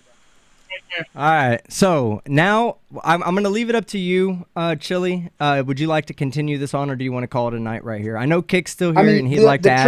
The triggered beta male is not going to be able to have a conversation. And well, I don't know. I don't know. Well, you brought I don't people know. on, He's they here. just want to insult me, and they want to be the guy that cut me down and told me how it was. When the truth is, when it gets down to it, you can't really discredit me because I've already said I don't have a formal education. I say it all the time. People email me every day and say, no, Chille, you are smart. I'm not the smartest guy in the world. I've just dedicated myself to understanding the foundation of law. What did I tell you? What did I tell you in the look, hold on. What did I tell you in our first email when I first sent you? I said, look, I don't dislike you. Dude, I just said, so you know, in I our think first you're, email, I really liked you a lot from our first email. I appreciate the nice things you said.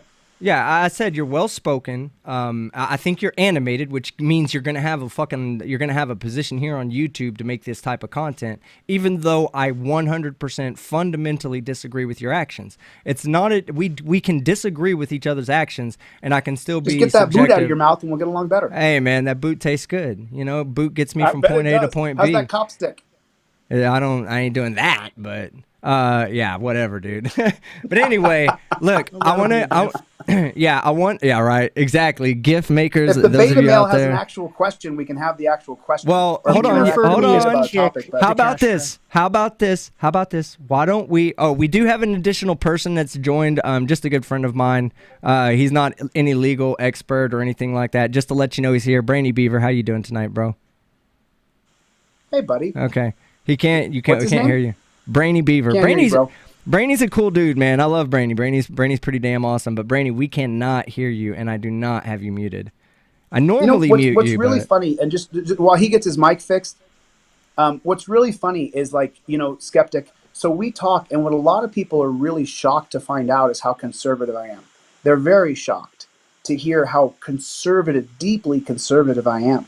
And so when I throw up the facts that most of the laws that ruined our country were based on race, a lot of my own people who follow along and subscribe to this channel, they get really mad at me and say, why are you saying it's racist? Because the laws in our country, a lot of them were based on racism and then authoritarianism and then mandates. So, that's what and power and money. People think that marijuana was criminalized over racism. It wasn't. Marijuana was criminalized when Harry Anslinger wanted to make sure that the hemp industry wouldn't compete with plastic, the fossil fuels, or the plastic or newspaper industry. So that'd be an interesting conversation to have. But let me introduce Brainy. That's true. Brainy, how you doing tonight? I'm doing good. I've heard what he's saying too. I don't know what the validity of it is, but I know that that's a widespread Snopes thing. I think probably. What is Snopes?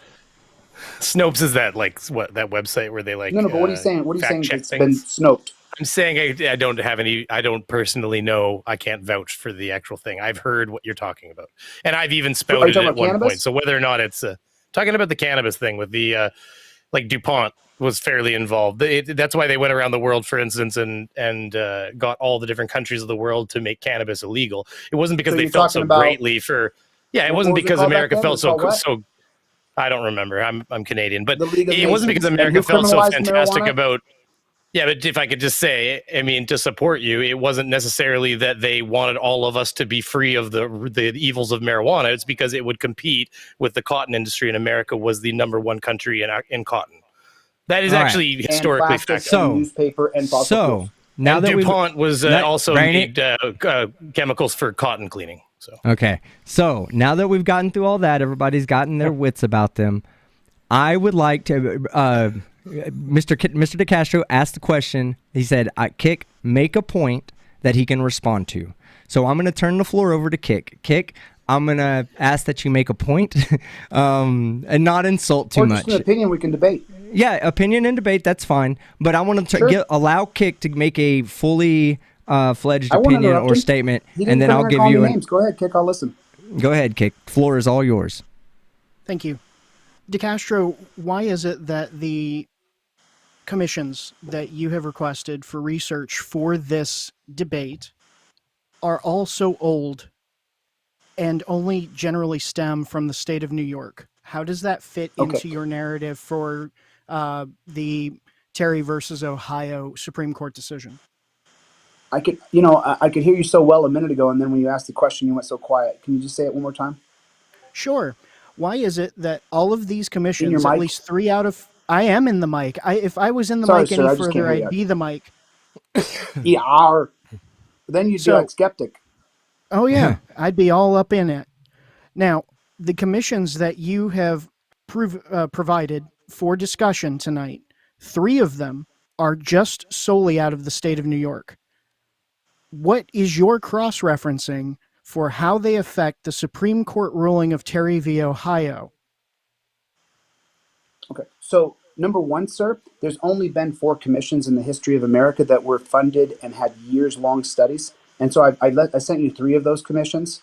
And just so you know, the Wickersham Commission is like reading 4 or 5 Bibles, so you can't read it all. But what you take, when you look at the cities of America, whether it be New York or LA, what happens in New York, LA spreads east or spreads west, and the cities determine things, and then they set the precedent, and then other people follow those, whether that be in music, policing, industry, you name it. You know, now people are doing recordings and making plastic and video, and you name it. There's manufacturing going on in Missouri now. There's what happens on the East Coast and West Coast always travels.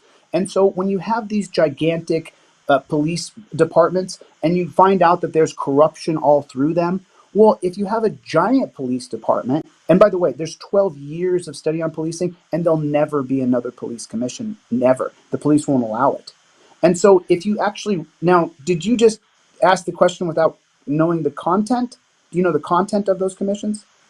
I read through these commissions. I spend time looking at them as part of my education. About police working as narcotics dealers. Did you read that section of the Mullen?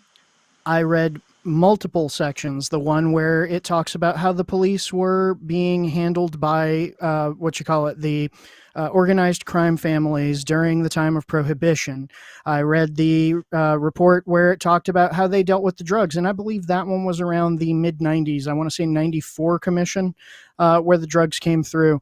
And a lot of these commissions appear to relate to police corruption, which predominantly sticks with New York. And so what I'm wondering is, when I look at the full information on the Supreme Court when it comes to Terry v. Ohio, where in there do these commissions have a relationship to that Supreme Court ruling?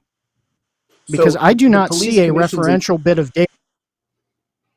I never compared the Terry versus Ohio to police commissions. What I said is the police commissions are a microcosm, just like COVID. You can take a certain amount, a little area of population, and test that area, and then extrapolate that data across America, especially in urban areas where there's a lot of people. And so if you have the police department in New York doing stuff, then you're going to have the similar things happening in Baltimore, Chicago, Houston, Dallas, Los Angeles, St. Louis. There's always going to be similarities in different police departments. And so you can't really correlate let me finish. You can't really correlate Terry versus Ohio with the police commissions. What you can say definitively is that from 1928, where the Seabury started, all the way to the Mullen finished in 1994, you have a systematic and systemic and ubiquitous problem in policing with corruption when police are given autonomy by August Vollmer in his 1929 book, the police, the professional policing handbook.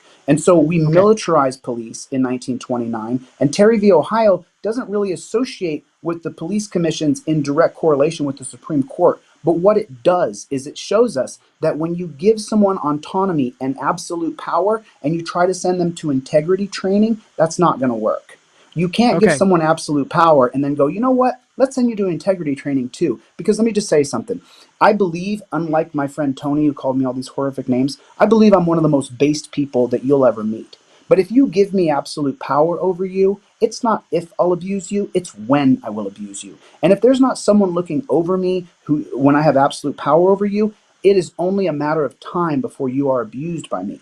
And I'm a very good person, I like to think anyway, even though I'm a narcissist and a mendacious liar. So those things. But you can't give someone with a gun and a badge absolute power. And then we gave immunity to judges, prosecutors, legislators, and cops. The 4 different levels of people who can get you in trouble were given immunity if they violate your rights. So what's going to happen from there? You're going to create a tyrannical state where the population of prison is only going to rise expeditiously. And so you're trying to conflate Terry v. Ohio with the police commissions. The police commissions show that cops are garbage, that they're absolute garbage people, that only people who sign up to be a cop, after you can see all these videos on YouTube, are people who want to do that to other people. That's why I have no respect for cops. I would love to have a third-party system for checks and balances where I could respect the men and women who sign up to be pigs, but currently I can't do it because they're garbage. So if you want to conflate Terry v. Ohio and the police commissions, you're going to have a hard time doing that. Now, if you want to talk about the Supreme Court and Terry versus Ohio, or racism in Terry versus Ohio, those are more valid conversations. I'll let you talk.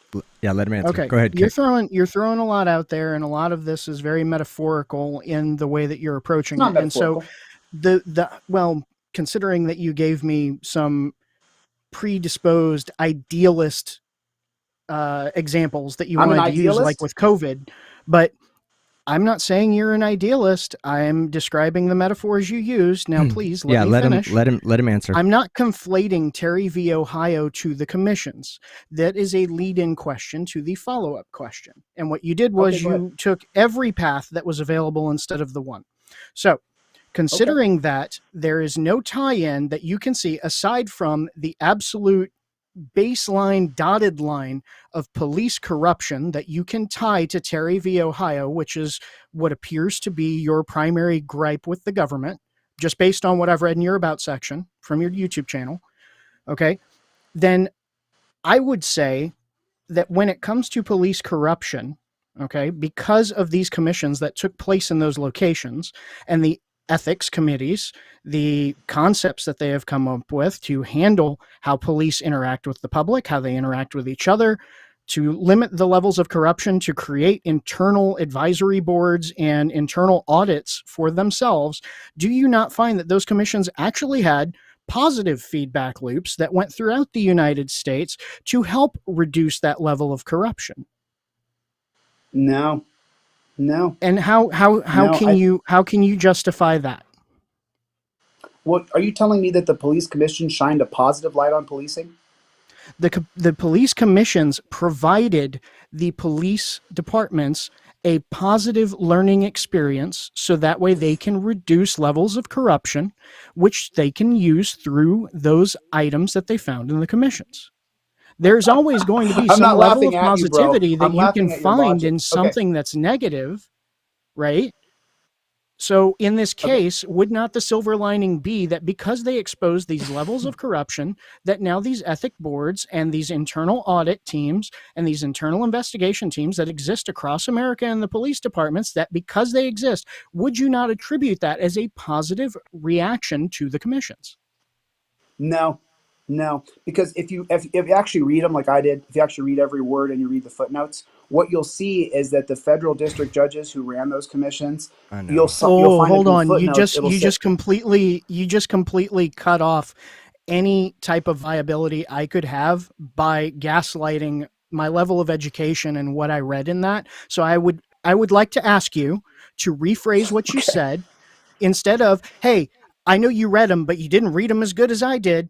Let's try and be a little more friendly. I'm not gaslighting you and yelling at you. No, you're good, I'm being perfectly polite. I'm not calling you names. But I would prefer that you not try to reduce my character with these sideways comments. I'm not doing the same with cool. you right so, now. Sure. And you know what? He's just asked me to be respectful, and I can respect that. So that's cool. So now let me just point out something that I'm sure that you read. So I'm not telling you anything that you don't know already. In the footnotes of those commissions, if you really, and I'm sure you read it, so the people who are watching, if you really read it, it'll say in the footnotes of those commissions that even though people came on the record and admitted who were the bad doers, who the supervisors were, who the lieutenants were, who the commanders were that were leading this tyrannical state of policing that had autonomy and no checks and balances on power, even though it wrote that internal affairs from the Knapp Commission to the Wickersham to the Mullen Commission all say that internal affairs is a joke, right?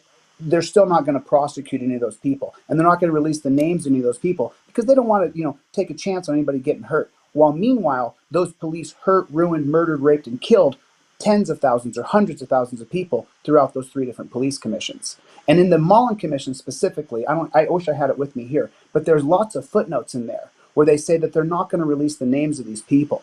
So is it a learning experience? No, because in the very first opening paragraph of the, I'm sorry, I can't remember which page it's on. I used to have it memorized, but on the last chapter, second last chapter of the Mullen Commission, there's a little blurb that says, now that we have the momentum and the push and we realize that we need a third-party autonomous organization, are we going to implement these changes or are we going to ignore the study?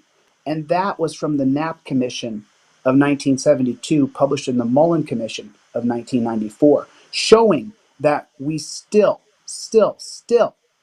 won't put a third party over cops so that we can have a third party for transparency and accountability and justice. And as long as you don't give a third party autonomous agency subpoena power and arresting power, you're wasting my time, you're wasting your time, because the police boards or the citizen review boards will get packed with cops or the wives of cops or the brothers of cops, and it'll just continue on. And policing currently sucks. Do you not agree with that? Do you think the police state, prison state is a good thing? Do you think that we're constantly seeing videos of cops murder people because they're going to investigate them for marijuana and they blow the guy's head off in Arkansas 2 days ago or whatever, how long ago it was? So, you're gonna try to conflate. Dude, there's 360 million people in America. People are gonna get their heads blown off. Like, shit happens. Listen, and I agree with you. This is why I think we do need some form of cop, because there's going to be some people. If you get cancer, bro, you may want to go out the bang, and you're no longer going to be settled for getting your head blown off. There's going to be people who need to be killed because they're criminally insane or they just snapped. And so what you're talking about here is you're talking about the police commissions conflating them with the Supreme Court. What I would retort to that is Earl Warren's Supreme Court, after he passed Mapp versus Ohio in 1961, which created the exclusionary rule. What that did is when they ransacked Dolores Mapp's, it was 61. 68 was Terry v. Ohio, so it was it 60? Mapp v. Ohio was 61. No, I'm talking about Mapp versus Ohio, which created That's what I'm saying. Mapp v. Ohio is 61.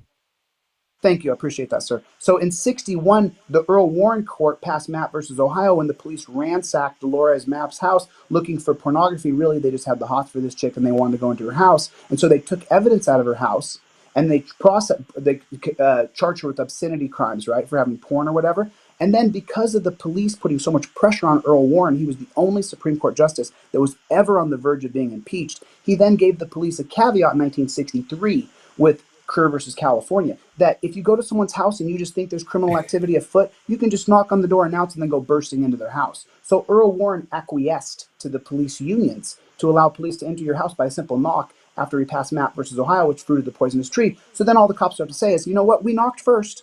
We knocked first and announced, and that's why we just walk right in based on common law, not substantive law. So I can't really give. I apologize. You've provided a lot again, so I kind of want to address those things individually, if you don't mind. Well, I read his word salad thing, so I really want to make sure I put a lot of words in there. Yeah, I got you. Triggered by things you say, irritate them. The art of war. Hey, I was working on getting a background salad to play while you were talking. Come on, Brainy. Let them have a hold on, Brainy. Let them have a conversation. Let them have the conversation. I'm looking at the Dollery Mapp decision from 1961, Mapp v. Ohio. And yes, Warren was the justice at that time. Now, Tom Clark, which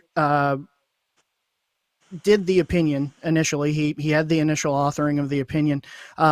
he had 4 additional justices that were on his side. The 3 that dissented were Frankfurter, Harlan, and Whitaker. Warren, even if he had gone against the majority opinion, which already existed in a 5-3, it still would have passed with the 5-3 decision. Now, you are correct in the sense that the exclusionary rule does exist in this case, and that is primarily because the warrant that was being used was to look for an individual and not for the material with which they took from her house. So, yes, there was no improper warrant. There was never a warrant. Well, it was no warrant, right? And so they never produced a warrant.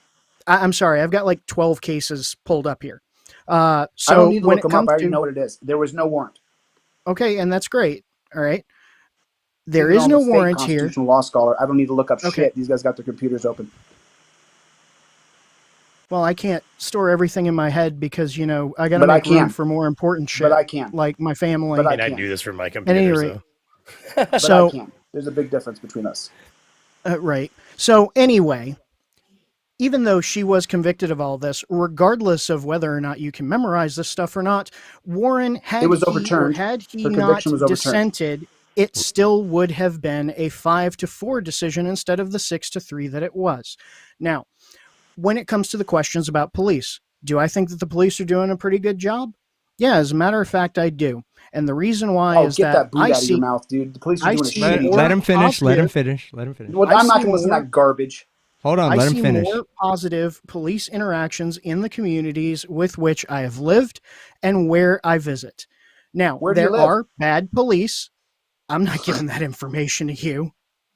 You're not that close yet.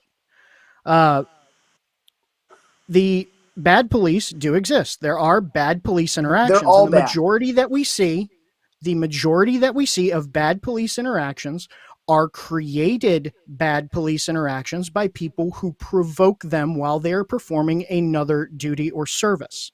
Okay. Dude, Now, drop when it down comes on your knees to and beg for when it forgiveness comes from the to God the above for the prisons, garbage you just spoke. when Beg it for comes to forgiveness the from God. prisons, well, now who's name calling? I said Now, beg come for on. forgiveness.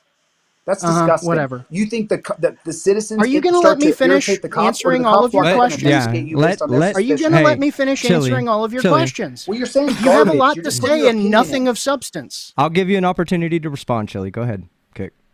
The final piece that I want to put out there is about the prisons. I'm going to agree with you that we are creating more college-educated prisoners, meaning we are creating prisoners who are being educated to become better criminals. So rather than educating them on how not to be criminals, we are creating more criminals. I have written multiple papers to not only my courses, but submitted those same papers to the legislature for the state with which I live, where marijuana is not legal. And I want them to legalize it. I don't want to see some 18-year-old end up in prison for a dime baggie, or end up in jail for a dime baggie, and then end up in a gang. I want to see that kid get sent home with maybe a ticket or something because he didn't have the proper medical marijuana license or something. Education. Okay? I would prefer that as opposed to him going to jail for 30 days, ending up in a gang because he wants to protect himself from somebody else, and then become a worse criminal because now he's got a felony charge for carrying marijuana on him. Did you see what happened yesterday or the day before? Did you see what happened in Hillsborough or Foxborough, Arkansas? I did not. I've been ago? busy doing classwork and doing my real job. So, did you finish? I want to retort to what you said. I want to let you finish, though. Well, I was just answering that last question. Okay, so now let me retort, okay? I think you should beg God for forgiveness for the garbage you just said. Because, number one, the reason why I was arrested 20 times before there was a camera phone is because I instigated problems with police. Is that what you're saying? Because I've actually I'm talking about the auditors, the dungeon sir. 20 or 30 times. So I'm going to answer. It's a hypothetical question. So of course it is. Every time I was arrested by cops, it's because they didn't like me. And there was no camera phone to show they were violating my rights, and I have no criminal record. So what he's saying right here is that those piece of shit cops that are, there's my first curse word, forgive me. And I learned by listening to that triggered beta mail. I don't want to use bad language. It sounds terrible. So whoa, hold on, Mr. DeCastro. Mr. DeCastro, I'm the triggered beta male. Oh, you calm down, dude? My name is Kick. Dude, thank you. Mr. DeCastro. Thank you for calming down, dude. Well, appreciate it's that. that Let you me give you finally credit for calming decided to down. speak like a decent human being. So I Thank you, appreciate dude. that. And I give you the Dude, I respect give at you this credit. moment for it. Thank you. I take back what I said about being mean to you, and I apologize for being rude to you. That's good. Now, if you can make an amends and keep Yeah. this going with Just us keep having going. a good conversation, So- I appreciate it. This is good. Okay, This is so good. We're now loving it what out. he's saying, though, what his essence of what he just said was that the 20 times that I was arrested is because I irritated the cops, which is why I resent what he said, which is why That's it's not wrong. true. What's That's happening not is what I cops said. are walking up and opening an investigation using Terry, and as soon as you open an investigation on me, a true alpha male, a true dominating male, what happens to me is I get pissed off because you're a beta male. You can't open an investigation on me when I've done nothing wrong. And then as soon as I get triggered because someone's saying they're going to investigate me, I have to stay in this area, I then tell them to go pound sand. And then they want to torture me and hit me with sticks and cuff me and electrocute me. And that's what I dealt with before there was a camera phone. Because cops are beta males. And that's why they want to try to dominate you or claim dominion over you, like that piece of garbage cop in Tempe who tried to tell me to sit in my driver's seat, and I never did. Told me to sit down, I never did. Because I'm not going to do what you tell me to do. You don't get dominion over me because you're a pig. So I disagree with you fundamentally. I do appreciate you calming down. But you saying that people trigger cops and that's why the country's in such disarray, you're completely wrong. You're completely Interpreting wrong. what The you're reason why our speaking prison of, system went from a little over 300,000 people in 1968 to 2.5 million people today is because people got worse, or because they created laws to lock people in dungeons that gave police absolute power that you cannot resist them in any way. Or if you even shrug your shoulders away when a cop's trying to grab you, all of a sudden you're resisting arrest. You mean it's not a natural reaction when someone grabs me just to shake my shoulders away? It's a natural reaction. I fought and did MMA and wrestling my whole life. If you put your hand on me, whether I like it or not, because it's repetition, repetition, repetition, repetition, you touch me, I take your hand off me. It's natural. So the first time I got arrested, that's an argument you can make. Or, that's an argument you can make in court, but you're still by legal you're not definition. Getting a fair shake in court, skeptic. Yeah, So, but that's skeptic, okay. But still, was that skeptic? Yes, but what I'm saying is, by definition, if you commit a crime, there's a time for you to make your argument for why you did the crime you did. If you say commit a crime in your eyes, that's the point. In your eyes, it's just them being suspicious of me, skeptic. You can't just walk up to me. No. I'm talking about somebody touching you. Let me finish. I'm talking about somebody touching you. You can interrupt me and jump in a second, but I'm going to finish. Okay. Okay. So what he's saying is that I'm the problem because a cop walks up to me and says he's suspicious of me. That if I don't break myself like a bitch and comply and get on my knees, then I'm the problem. No, but that's not what he said. You completely misinterpreted what I said. Yeah, it's not what he said, though. And the idea that I have to get on my knees because you're suspicious of me and you went to some stupid academy and you're a beta male who doesn't have any strength or power, and now I got to get on my knees because you're suspicious of me and I'm bad. Get the heck out of here. That is so preposterous. But that's what we call a straw man. But that's what we call a straw man because that wasn't the point he made. Go ahead, Kate. Go ahead. Yeah, that is the point he made. He said that. No, that's not the team I made. What'd you say? No, let's let him say what he said. Did you not say just now that people are the problem? That's why the policing has gone so bad. That's what you said, isn't it? Most of the examples I see, I'm just going to cover up what that guy wrote, and I'm not even going to read it. See my thumb? You can't see it, but the people can see it. I put my thumb. Some guy typed something on the screen. I'm just covering it so I can't read it. Oh, no, I don't think there's anything typed on our screen. My statement. I don't know. I saw some words come up. I just covered them with my thumb because I'm not going to have that. Okay, no, it's Brainy Beaver's like little title screen that rotates. Don't worry about that. It just says ask about the vanilla. Yeah, it's his little thing. Does it hurt your feelings if I write words on the screen? Brainy, stop. Go ahead, Kick. Go ahead, Kick. What did I say? It was going to turn into like this feeding frenzy of wolves trying to gang up on me. I'm trying my best. Chill out, Chille. Calm down, guys. The statement that I made was that a majority of the examples that I see today in the community where there are bad police interactions are because there are people who provoke the police.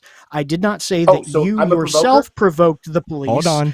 For those early arrests that you had. Okay. I don't know your history with the police. And so I don't have that. I don't know what happened in those cases. So I can't assume. Well, hold on. You didn't let me finish. You said that I provoked the police. You did not let me finish. Did I break the law, though? DeCastro, I can't tell you because I wasn't present. But no, I don't have a criminal record. So if I had broken the law, I'd have a criminal record. So the 20 times I was arrested and I have no criminal record, I never said you had a criminal record. Should I have been arrested and taken to a dungeon? Diversion is a thing. I never said you had a criminal record. You're But deflecting. you said I provoked the police, so that I should have been arrested for that? Who gets arrested 20 times? I never said that you provoked them. I've been arrested more than 20 times. It just Okay, seems well, a great. That's little not bit a badge of excessive for courage. even just like normal people, you know? That's all. But No, I it never, has to I do never with mentioned. I won't be dominated by another man because he has a badge on. I never. God. I mean, Imagine I that just for a get moment away that I from don't most bow tickets down because to you I'm because nice you're to wearing the a piece of cop. metal on your chest. Yeah. And Just then I imagine that for a walk moment. Everybody- That I'm not your bitch. I'm not getting on my knees. I'm not sitting on a curb. I'm not standing over there. I'm a free human being. Unless I display violence to you, leave me the hell alone. All right, so Kick, hold on, guys. Listen, we're gonna be wrapping this up fairly shortly, so I want to let Kick finish. I gotta go. Chille, are you good? Hold on. Don't leave. I gotta just get yet. out of here, guys. My parents have been waiting for me for 3 hours. I gotta go. Oh, go ahead, man. Go ahead. Do family for stuff. sure. Wait, but Chille, it was a great to have a conversation with you. For Go ahead. you guys who could have a conversation, listen, if you guys want to write some stuff out, I'll be willing to have a conversation with you. But the idea that people are the problem and that's why we have 2.5 million people in prison, I'm afraid that the viewing audience can be the judge of that. I don't think that that's true. Okay. Do you have anything you'd like to say before you get out of here to the I'll rest of the let people? you. I'll listen to what you have to say. I'll give you the last word. Oh no, well we're gonna keep going just a little bit longer to wrap this up. I'm just giving you an opportunity to leave. All right. So and I'll tell just say people this bye. one more time for my people. Please don't harass Skeptic. Please don't harass him. Please don't harass any of these people. Even if we didn't get along, please leave these people alone. Let them live their lives. We are going to disagree. We're not going to agree. But please don't harass individual people. We take on the police state, not individual people. Okay? That's my word to my people. Please. I'm asking you nicely. Okay? Anything else, Skeptic? No, man, I'll get you a copy of all of this. It'll have the extra parts that are going to be on here, but you feel free to use them or cut them out. But this will be left up on my channel, listed. Normally, I unlist my live streams. I'm going to leave this one listed, and you'll have full access to use it, as well as anybody that's on the panel right now. You have full access to use it as well. Can Chille, you just download it and WeTransfer it to me, and then I'll post it on my channel? I'll too? do that. I'll do that. Chille, I want to say thank you Listen, first. gentlemen, God bless you all. Thank you for your time. Hey, do you want me to cut off my additional conversation after this I'm about to have with them and just give you the part where you leave and leave it cut there for you? Leave it. Let the audience not a see problem. it all. Okay, good deal. All right, God bless, bro. guys. I appreciate your time. I'm going to get out of here. I'm going to stay on with my audience, and I'll talk to you guys later. Like just like that. Kick, amazing job, man. Amazing job. I thank you so much for stepping. I really wanted you to be a part of the full conversation because you're doing law school and I just wanted to give you that opportunity to step in and really flex a little bit, and you did one hell of a job once you did get in here. So good shit. Thank you. And look, I didn't want to come in here guns a-blazing with the way that he was approaching it, but unfortunately it's very frustrating to see a lot of what happens online. And granted, I've fallen victim to this type of behavior myself not that long ago, where you don't have a debate, you don't really have a discussion, and you end up with people that just want to talk over each other and end up, trying to measure dicks. That's really what this is. I want to be honest. To be fair, I told him from the beginning, before we agreed to this conversation, that I would not mute him unless it became completely devolved, and it got close, but it never really got that far. I mean, I'm somebody who thrives off of conflict and confrontation. You know what I mean? Like, it's something that just drives me. So I love having people come on and disagreeing and arguing, and so, but it can be a bit hard to follow from a listener's perspective. And I was going to mute you guys if it got too bad. But it didn't get too bad. It got up there and then it calmed down and then it got up again and it calmed down. And I'm going to tell you like this is one of the best discussions / debates I've had on my channel, simply because there was it not just that it got heated the way it did, but it never devolved to the point that we couldn't bring it back and finish the conversation, or at least get coherent points across. I think that one of the problems there are two problems that I had with this overall. Number one was his inability to have a decent conversation with other people without speaking over them. That's the first rule of order, right? And that drives me nuts, because then it's no longer a debate. It devolves into a shit show. The second thing is, Hey, hold on. Yeah. While I love conflict, you have to admit that you came in pretty hot, bro. I did come in hot because I'm a huge fan of the rules of order. Well, you know, when you're having a conversation, you don't fucking talk over somebody and gaslight them. I mean, Jesus fucking Christ. I know, but I'm just saying when you came in, there was no like you didn't half kick. You came in full volley. Oh, I was full cocked with a magazine. That bicycle kick, everybody remembers that. Yeah, across the screen. Oh yeah, that was the easiest maneuver to do. I think you just had to tap it, but I can't even remember nowadays. But yeah. The other part that I didn't really care for with him was just the constancy of gaslighting. It existed like a corrosive thread throughout the entirety of his arguments. You know, he would downplay the intelligence of everybody else that would argue against him. I saw it with Artie. I saw it with PhD Tony. I saw it with you. He did it with me. And it's just not a fair tactic when you're arguing with somebody. Now, granted, yeah, things are going to get heated when you're passionate about things that you believe. But the reality is that it appears that that's what he wants. That's really all he wants. Yeah, I made that comment. You can see that in his videos. I made that comment earlier to him. I said that I was like, what I don't understand, and what I'm seeing from you is this very obscure lens that you want to see everything through, like and it's okay. We all do it.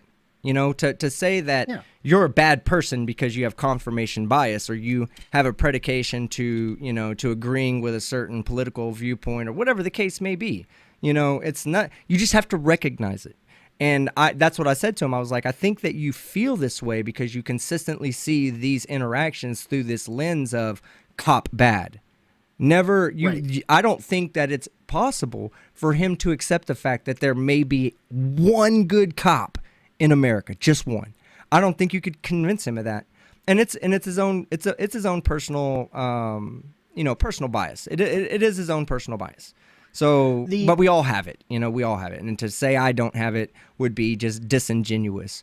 I myself have my own biases. I fight with them every day because I want to take a position on a certain thing. And then I really look at the hard facts and I go, God damn, well, maybe I'm fucking wrong. And that's one of the hardest things to do, is to admit that a viewpoint that you had may just be wrong after evaluating all the facts about it. And the fact that every cop is bad because you've had one bad interaction or because the internet glorifies bad cop interactions doesn't mean anything, because they're not glorifying the good ones. They're not showing the good ones. The good ones get no plays because they're good. This debate was popular and hopping and everything. Why? Because it was energetic and full of conflict, and people love that shit.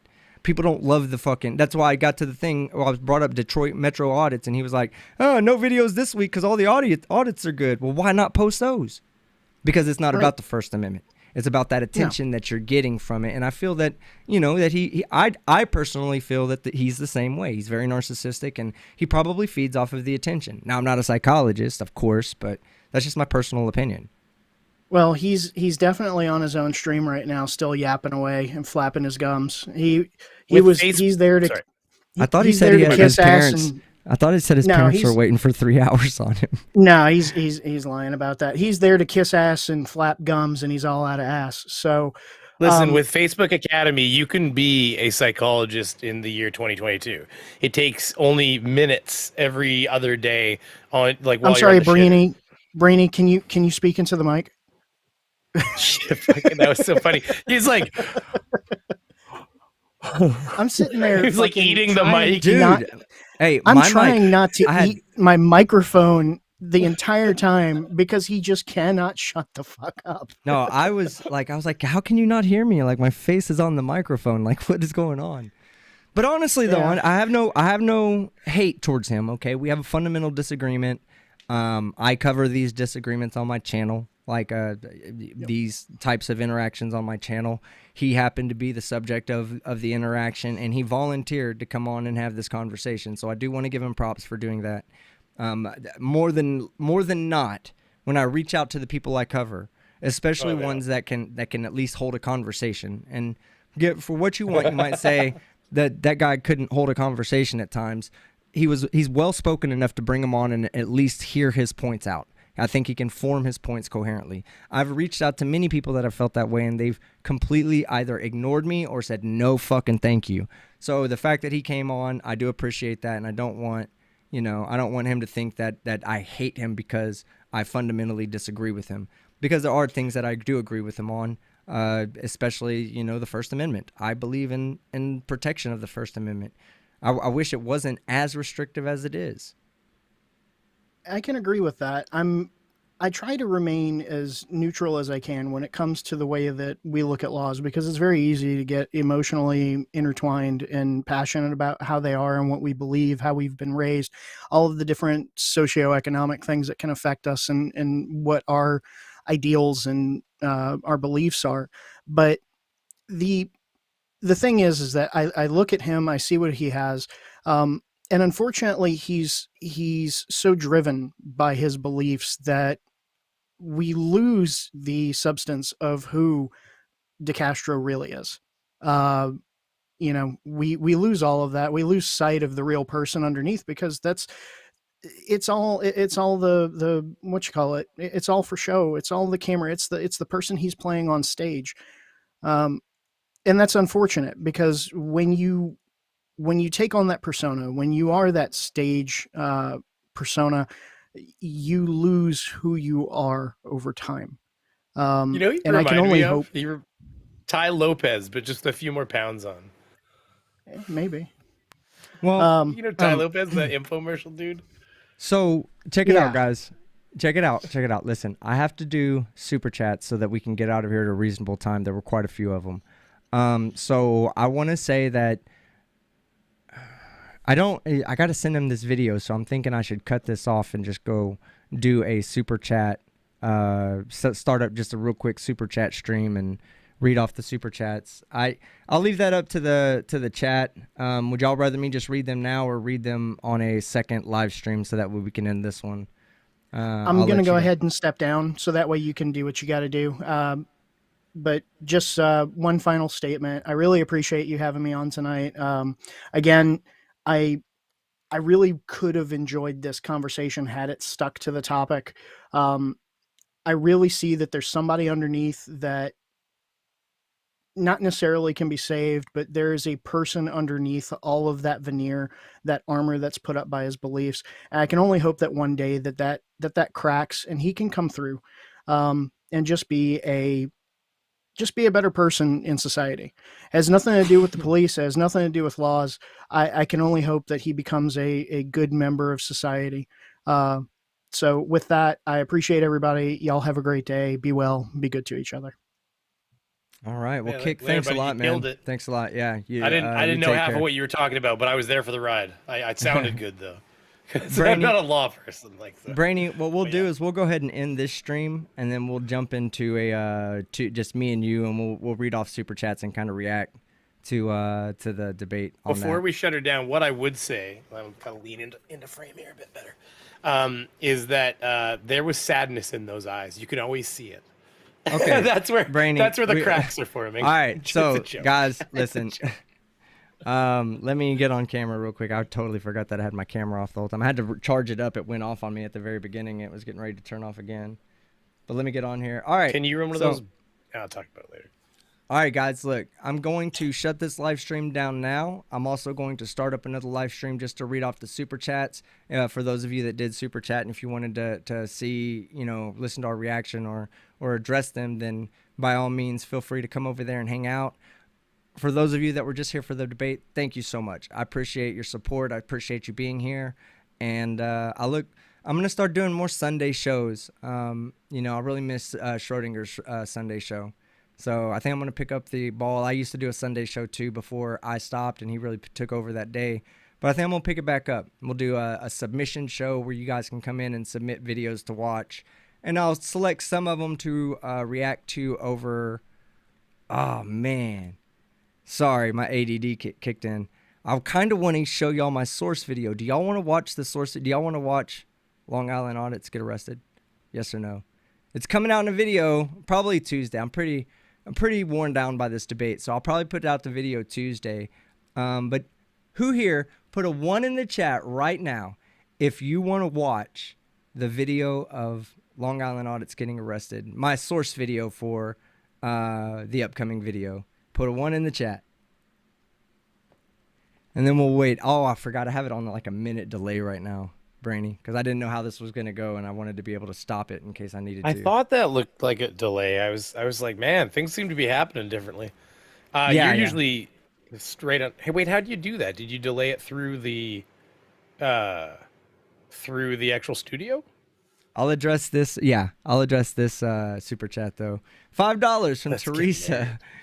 Skeptic, let's get married. Lol. Okay, that's cool. Hold on. As his self-appointed best friend, there's some criteria that need to be met. I need to make sure that you're right for my friend T. Okay. All right. He's had some. Anyways. Well, nobody's voting. I don't know how long to wait because I guess I'll just go ahead. It's definitely a solid minute because what it is it's a minute plus it's like a buffer delay. So it ends up being like, because people would be like, holy shit, you're way behind on mine. I'd only do like 30 seconds or 20 something seconds. All right. I'm there. See, there they are right there. They're coming in now. Okay. See? There they are. Yes. I got to remember that. All right. Let me render out let me render this out real quick. It'll only take a second to do that though. Half of that's Zoomy. That's like mostly Zoomy just posting. I don't care. Zoomy's working. All right, hold on. Let me. I'm getting the video ready for you guys. It's like an auto clicker, just firing it up. Just. Man, that's the only thing I cheat. Oh yeah, you're still streaming. Fuck. Don't want to talk about video games. Don't want to ruin these streams.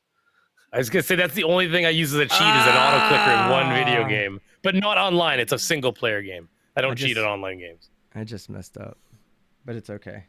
I just got to go back and redo something. Just like Tommy Boy. What'd you do? Oh no, I didn't mess up that bad though. Okay, I no doors off cars. Got it. I rendered the video out over an intro that I wanted to use. So here, I still got it though. Yeah, no, we're good. All right. Here we are. Let me get this over here, and you guys enjoy. Oh, it would help to have audio. To be released. The defendant decided to omit his apology to our deputy so that his followers wouldn't see his apology for themselves. I'm sorry for doing that. I'm apologizing. Who is that? I don't care about your apology. You are under arrest. Okay. I guess it didn't. Sorry. Hold on. Oh, the beauty of live TV. Live YouTube. Hold on, I'm getting it. Believe it or not, we are considered professionals, I think, a little bit. We are. We are. Well, I mean, technically a little bit, but. Oh, listen, if we had 8 people whose job it was to remember what buttons to push at the exact right moments, this wouldn't happen. Yeah, it wouldn't. Oh, God, it's telling me to re-render the same job again. Why is it doing that? I had my brother's partner was down in the basement here, and he was like, 4 monitors. I'm like, yeah, well, I mean, studio. It's like, basically one-man show, sometimes. Hold on. I don't know why it's not letting it. I know I'm doing something wrong. Let's see. Oh, let's change that. That's probably what I did wrong. Everybody's out there like, skeptic can't tech. I actually am like the one that you go to. Well, I'm not. The only thing with vMix. Go ahead. Well, vMix the only thing I was gonna say is OBS is superior in one thing, and it's that you can very rapidly pull in other sources.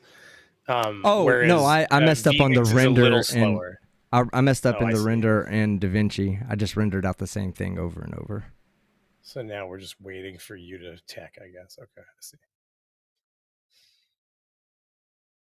I can just breathe into my mic like that one guy that audits with the whipping. The guy that has the whipping spoon. No, but it's the Universal TV. All you can hear while the other 2 dickheads are talking, and he just he just breathes into the mic the whole time. It's terrible. I'm like, Jesus Christ! It's 6 minutes of mics of breathing. I don't know. I don't know if that's worse than Linka Coloma's cameraman. Like you can hear him breathing. Like, oh, it's about like. It was pretty bad. You could. It was the whole video is just breathing sounds. I'm like, oh god.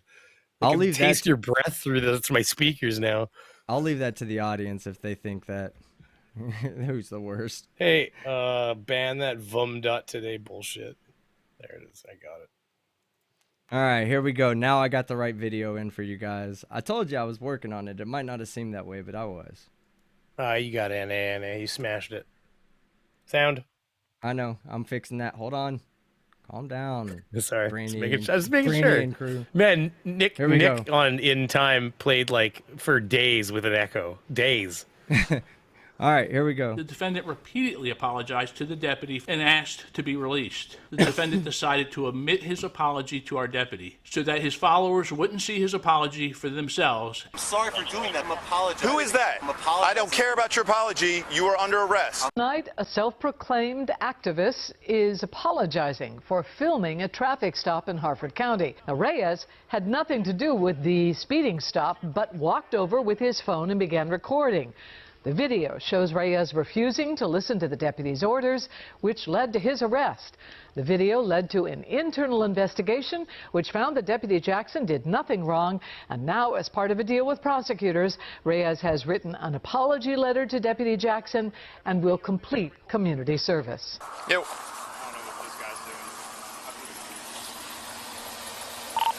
4105 Ocean King. Another person's walking up on us now. Can I help you? Can I help you? What's your name? You can back up, please. This is a public sidewalk. This is a traffic stop. You need to back up. This is a public sidewalk. You can't walk up behind us. On a sidewalk. Hey, listen. Back up. Listen, you don't know me. I don't Back up. You don't know me. I'm telling you to back up.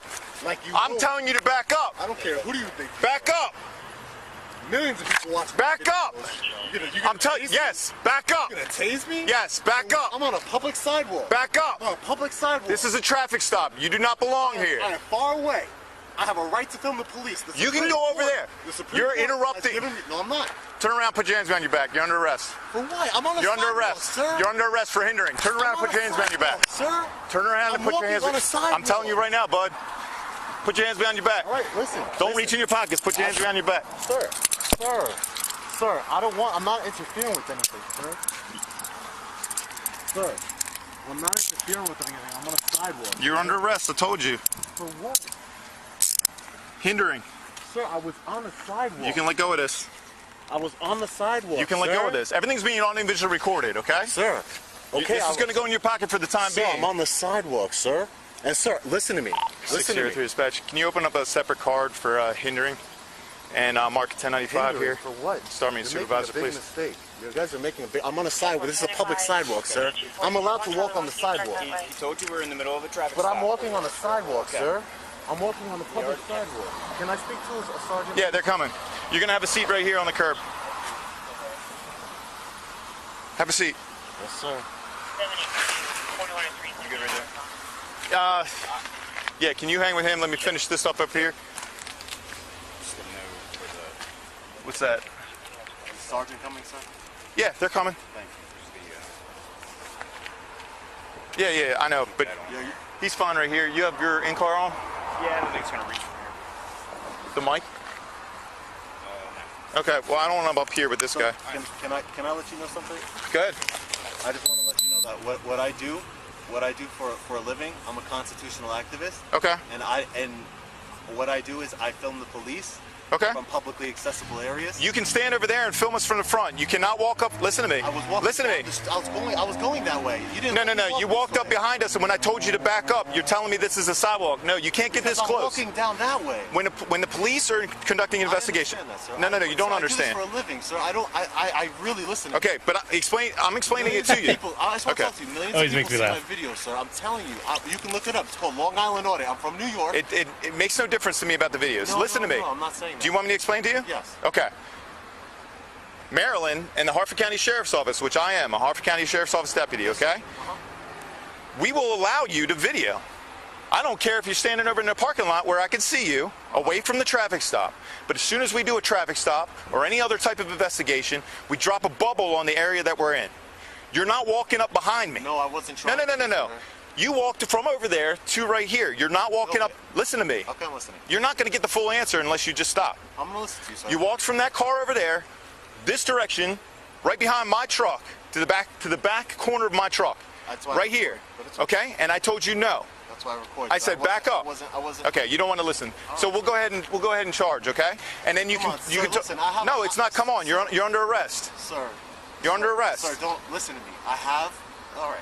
That's what you want to do, sir. I mean, that's not what I want to do, but you didn't want to listen to me. You wanted to argue with me to the point where I had to take my taser out because you didn't want to stop approaching us. Sir, listen. How about you let me go on my way? No. And we're not gonna. Nope. And we're not gonna. You're going to jail. Nope. That's it. I'm not messing around with it, man. Because I believe in your rights. Listen to me. I believe in your. I stand up for the Constitution, sir. I got sergeants, lieutenants who have my back. I got county officials in my. I don't care. And sir, you're not going to walk up behind me like that. I had no ill intent. You took my whole attention away from this stop over here. I'm sorry for doing that, but this is our business. Who is that guy right there? I'm apologizing. Who is that? I'm apologizing. I don't care about your apology. You are under arrest. I'm not saying that. I appreciate that you want to talk about it now. No, you can. But at the time, you're very confrontational, and it's taking my attention away from this gentleman over here, whom you know nothing about. I pulled my taser because you kept stepping at me, bud. Okay. And my attention's over here. Okay. All right. On May 4th of this year, 2 of our deputies were conducting a traffic stop on Route 40 in Joppa when an individual who identifies himself as a constitutional activist purposefully and deliberately approached our deputies from behind and under the cover of darkness. A short 24-second clip of a cell phone video capturing the incident and arrest posted online by that individual generated public attention back in May. As sheriff, I responded publicly with our own body camera video of the encounter so the public could see the event in an unbiased and unedited manner. In my initial statement, I said we would conduct a thorough investigation into the incident, and that process has been ongoing since May 4th. In the meantime, the criminal case against the defendant in the courts has now concluded, with this defendant entering into an agreement with the state's attorney to avoid a criminal conviction through diversion.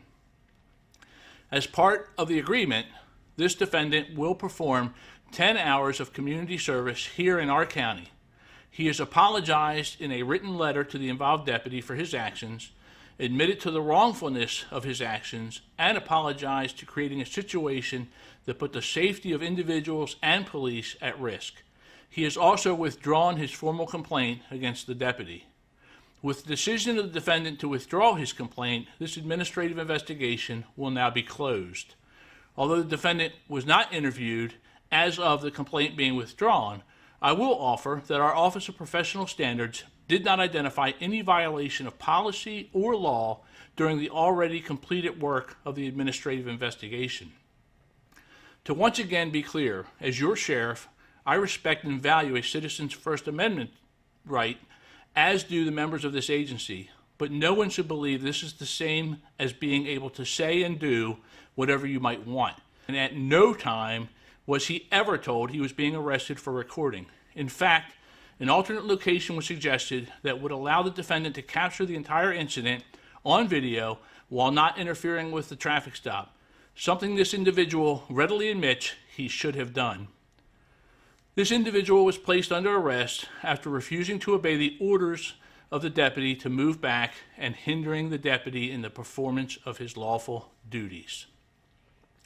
A minute ago, I mentioned the line that the defendant crossed. Even though the formal letter of apology was just received, I have no doubt that even the defendant realized he was overstepping going back to the initial night. On May 4th, right after he was arrested, the defendant repeatedly apologized to the deputy for his actions and asked to be released. This was something that he did not share when he released his initial 24-second video. In a second video he released in early May, which utilized some of our body camera footage, once again, the defendant decided to omit his apology to our deputy.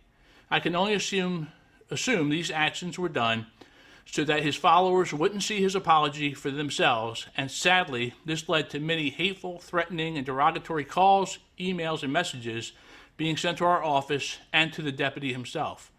This, too, is something the individual also now apologizes for the collateral consequences that have impacted the deputy and his family for just doing his job.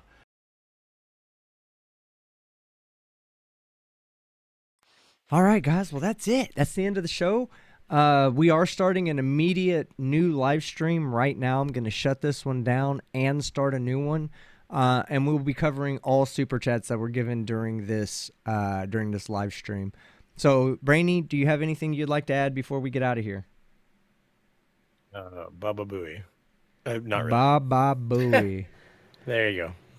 Hey, Frayed Edgez, thank you very much for the 20 Alze. Come over to the next show. Let's have a conversation. I'll also be taking comments from the chat and addressing whatever I need to address if you guys want to bring up anything. Thank you guys for coming out. Let me get on camera so I can properly say bye and almost kill myself with a backflip.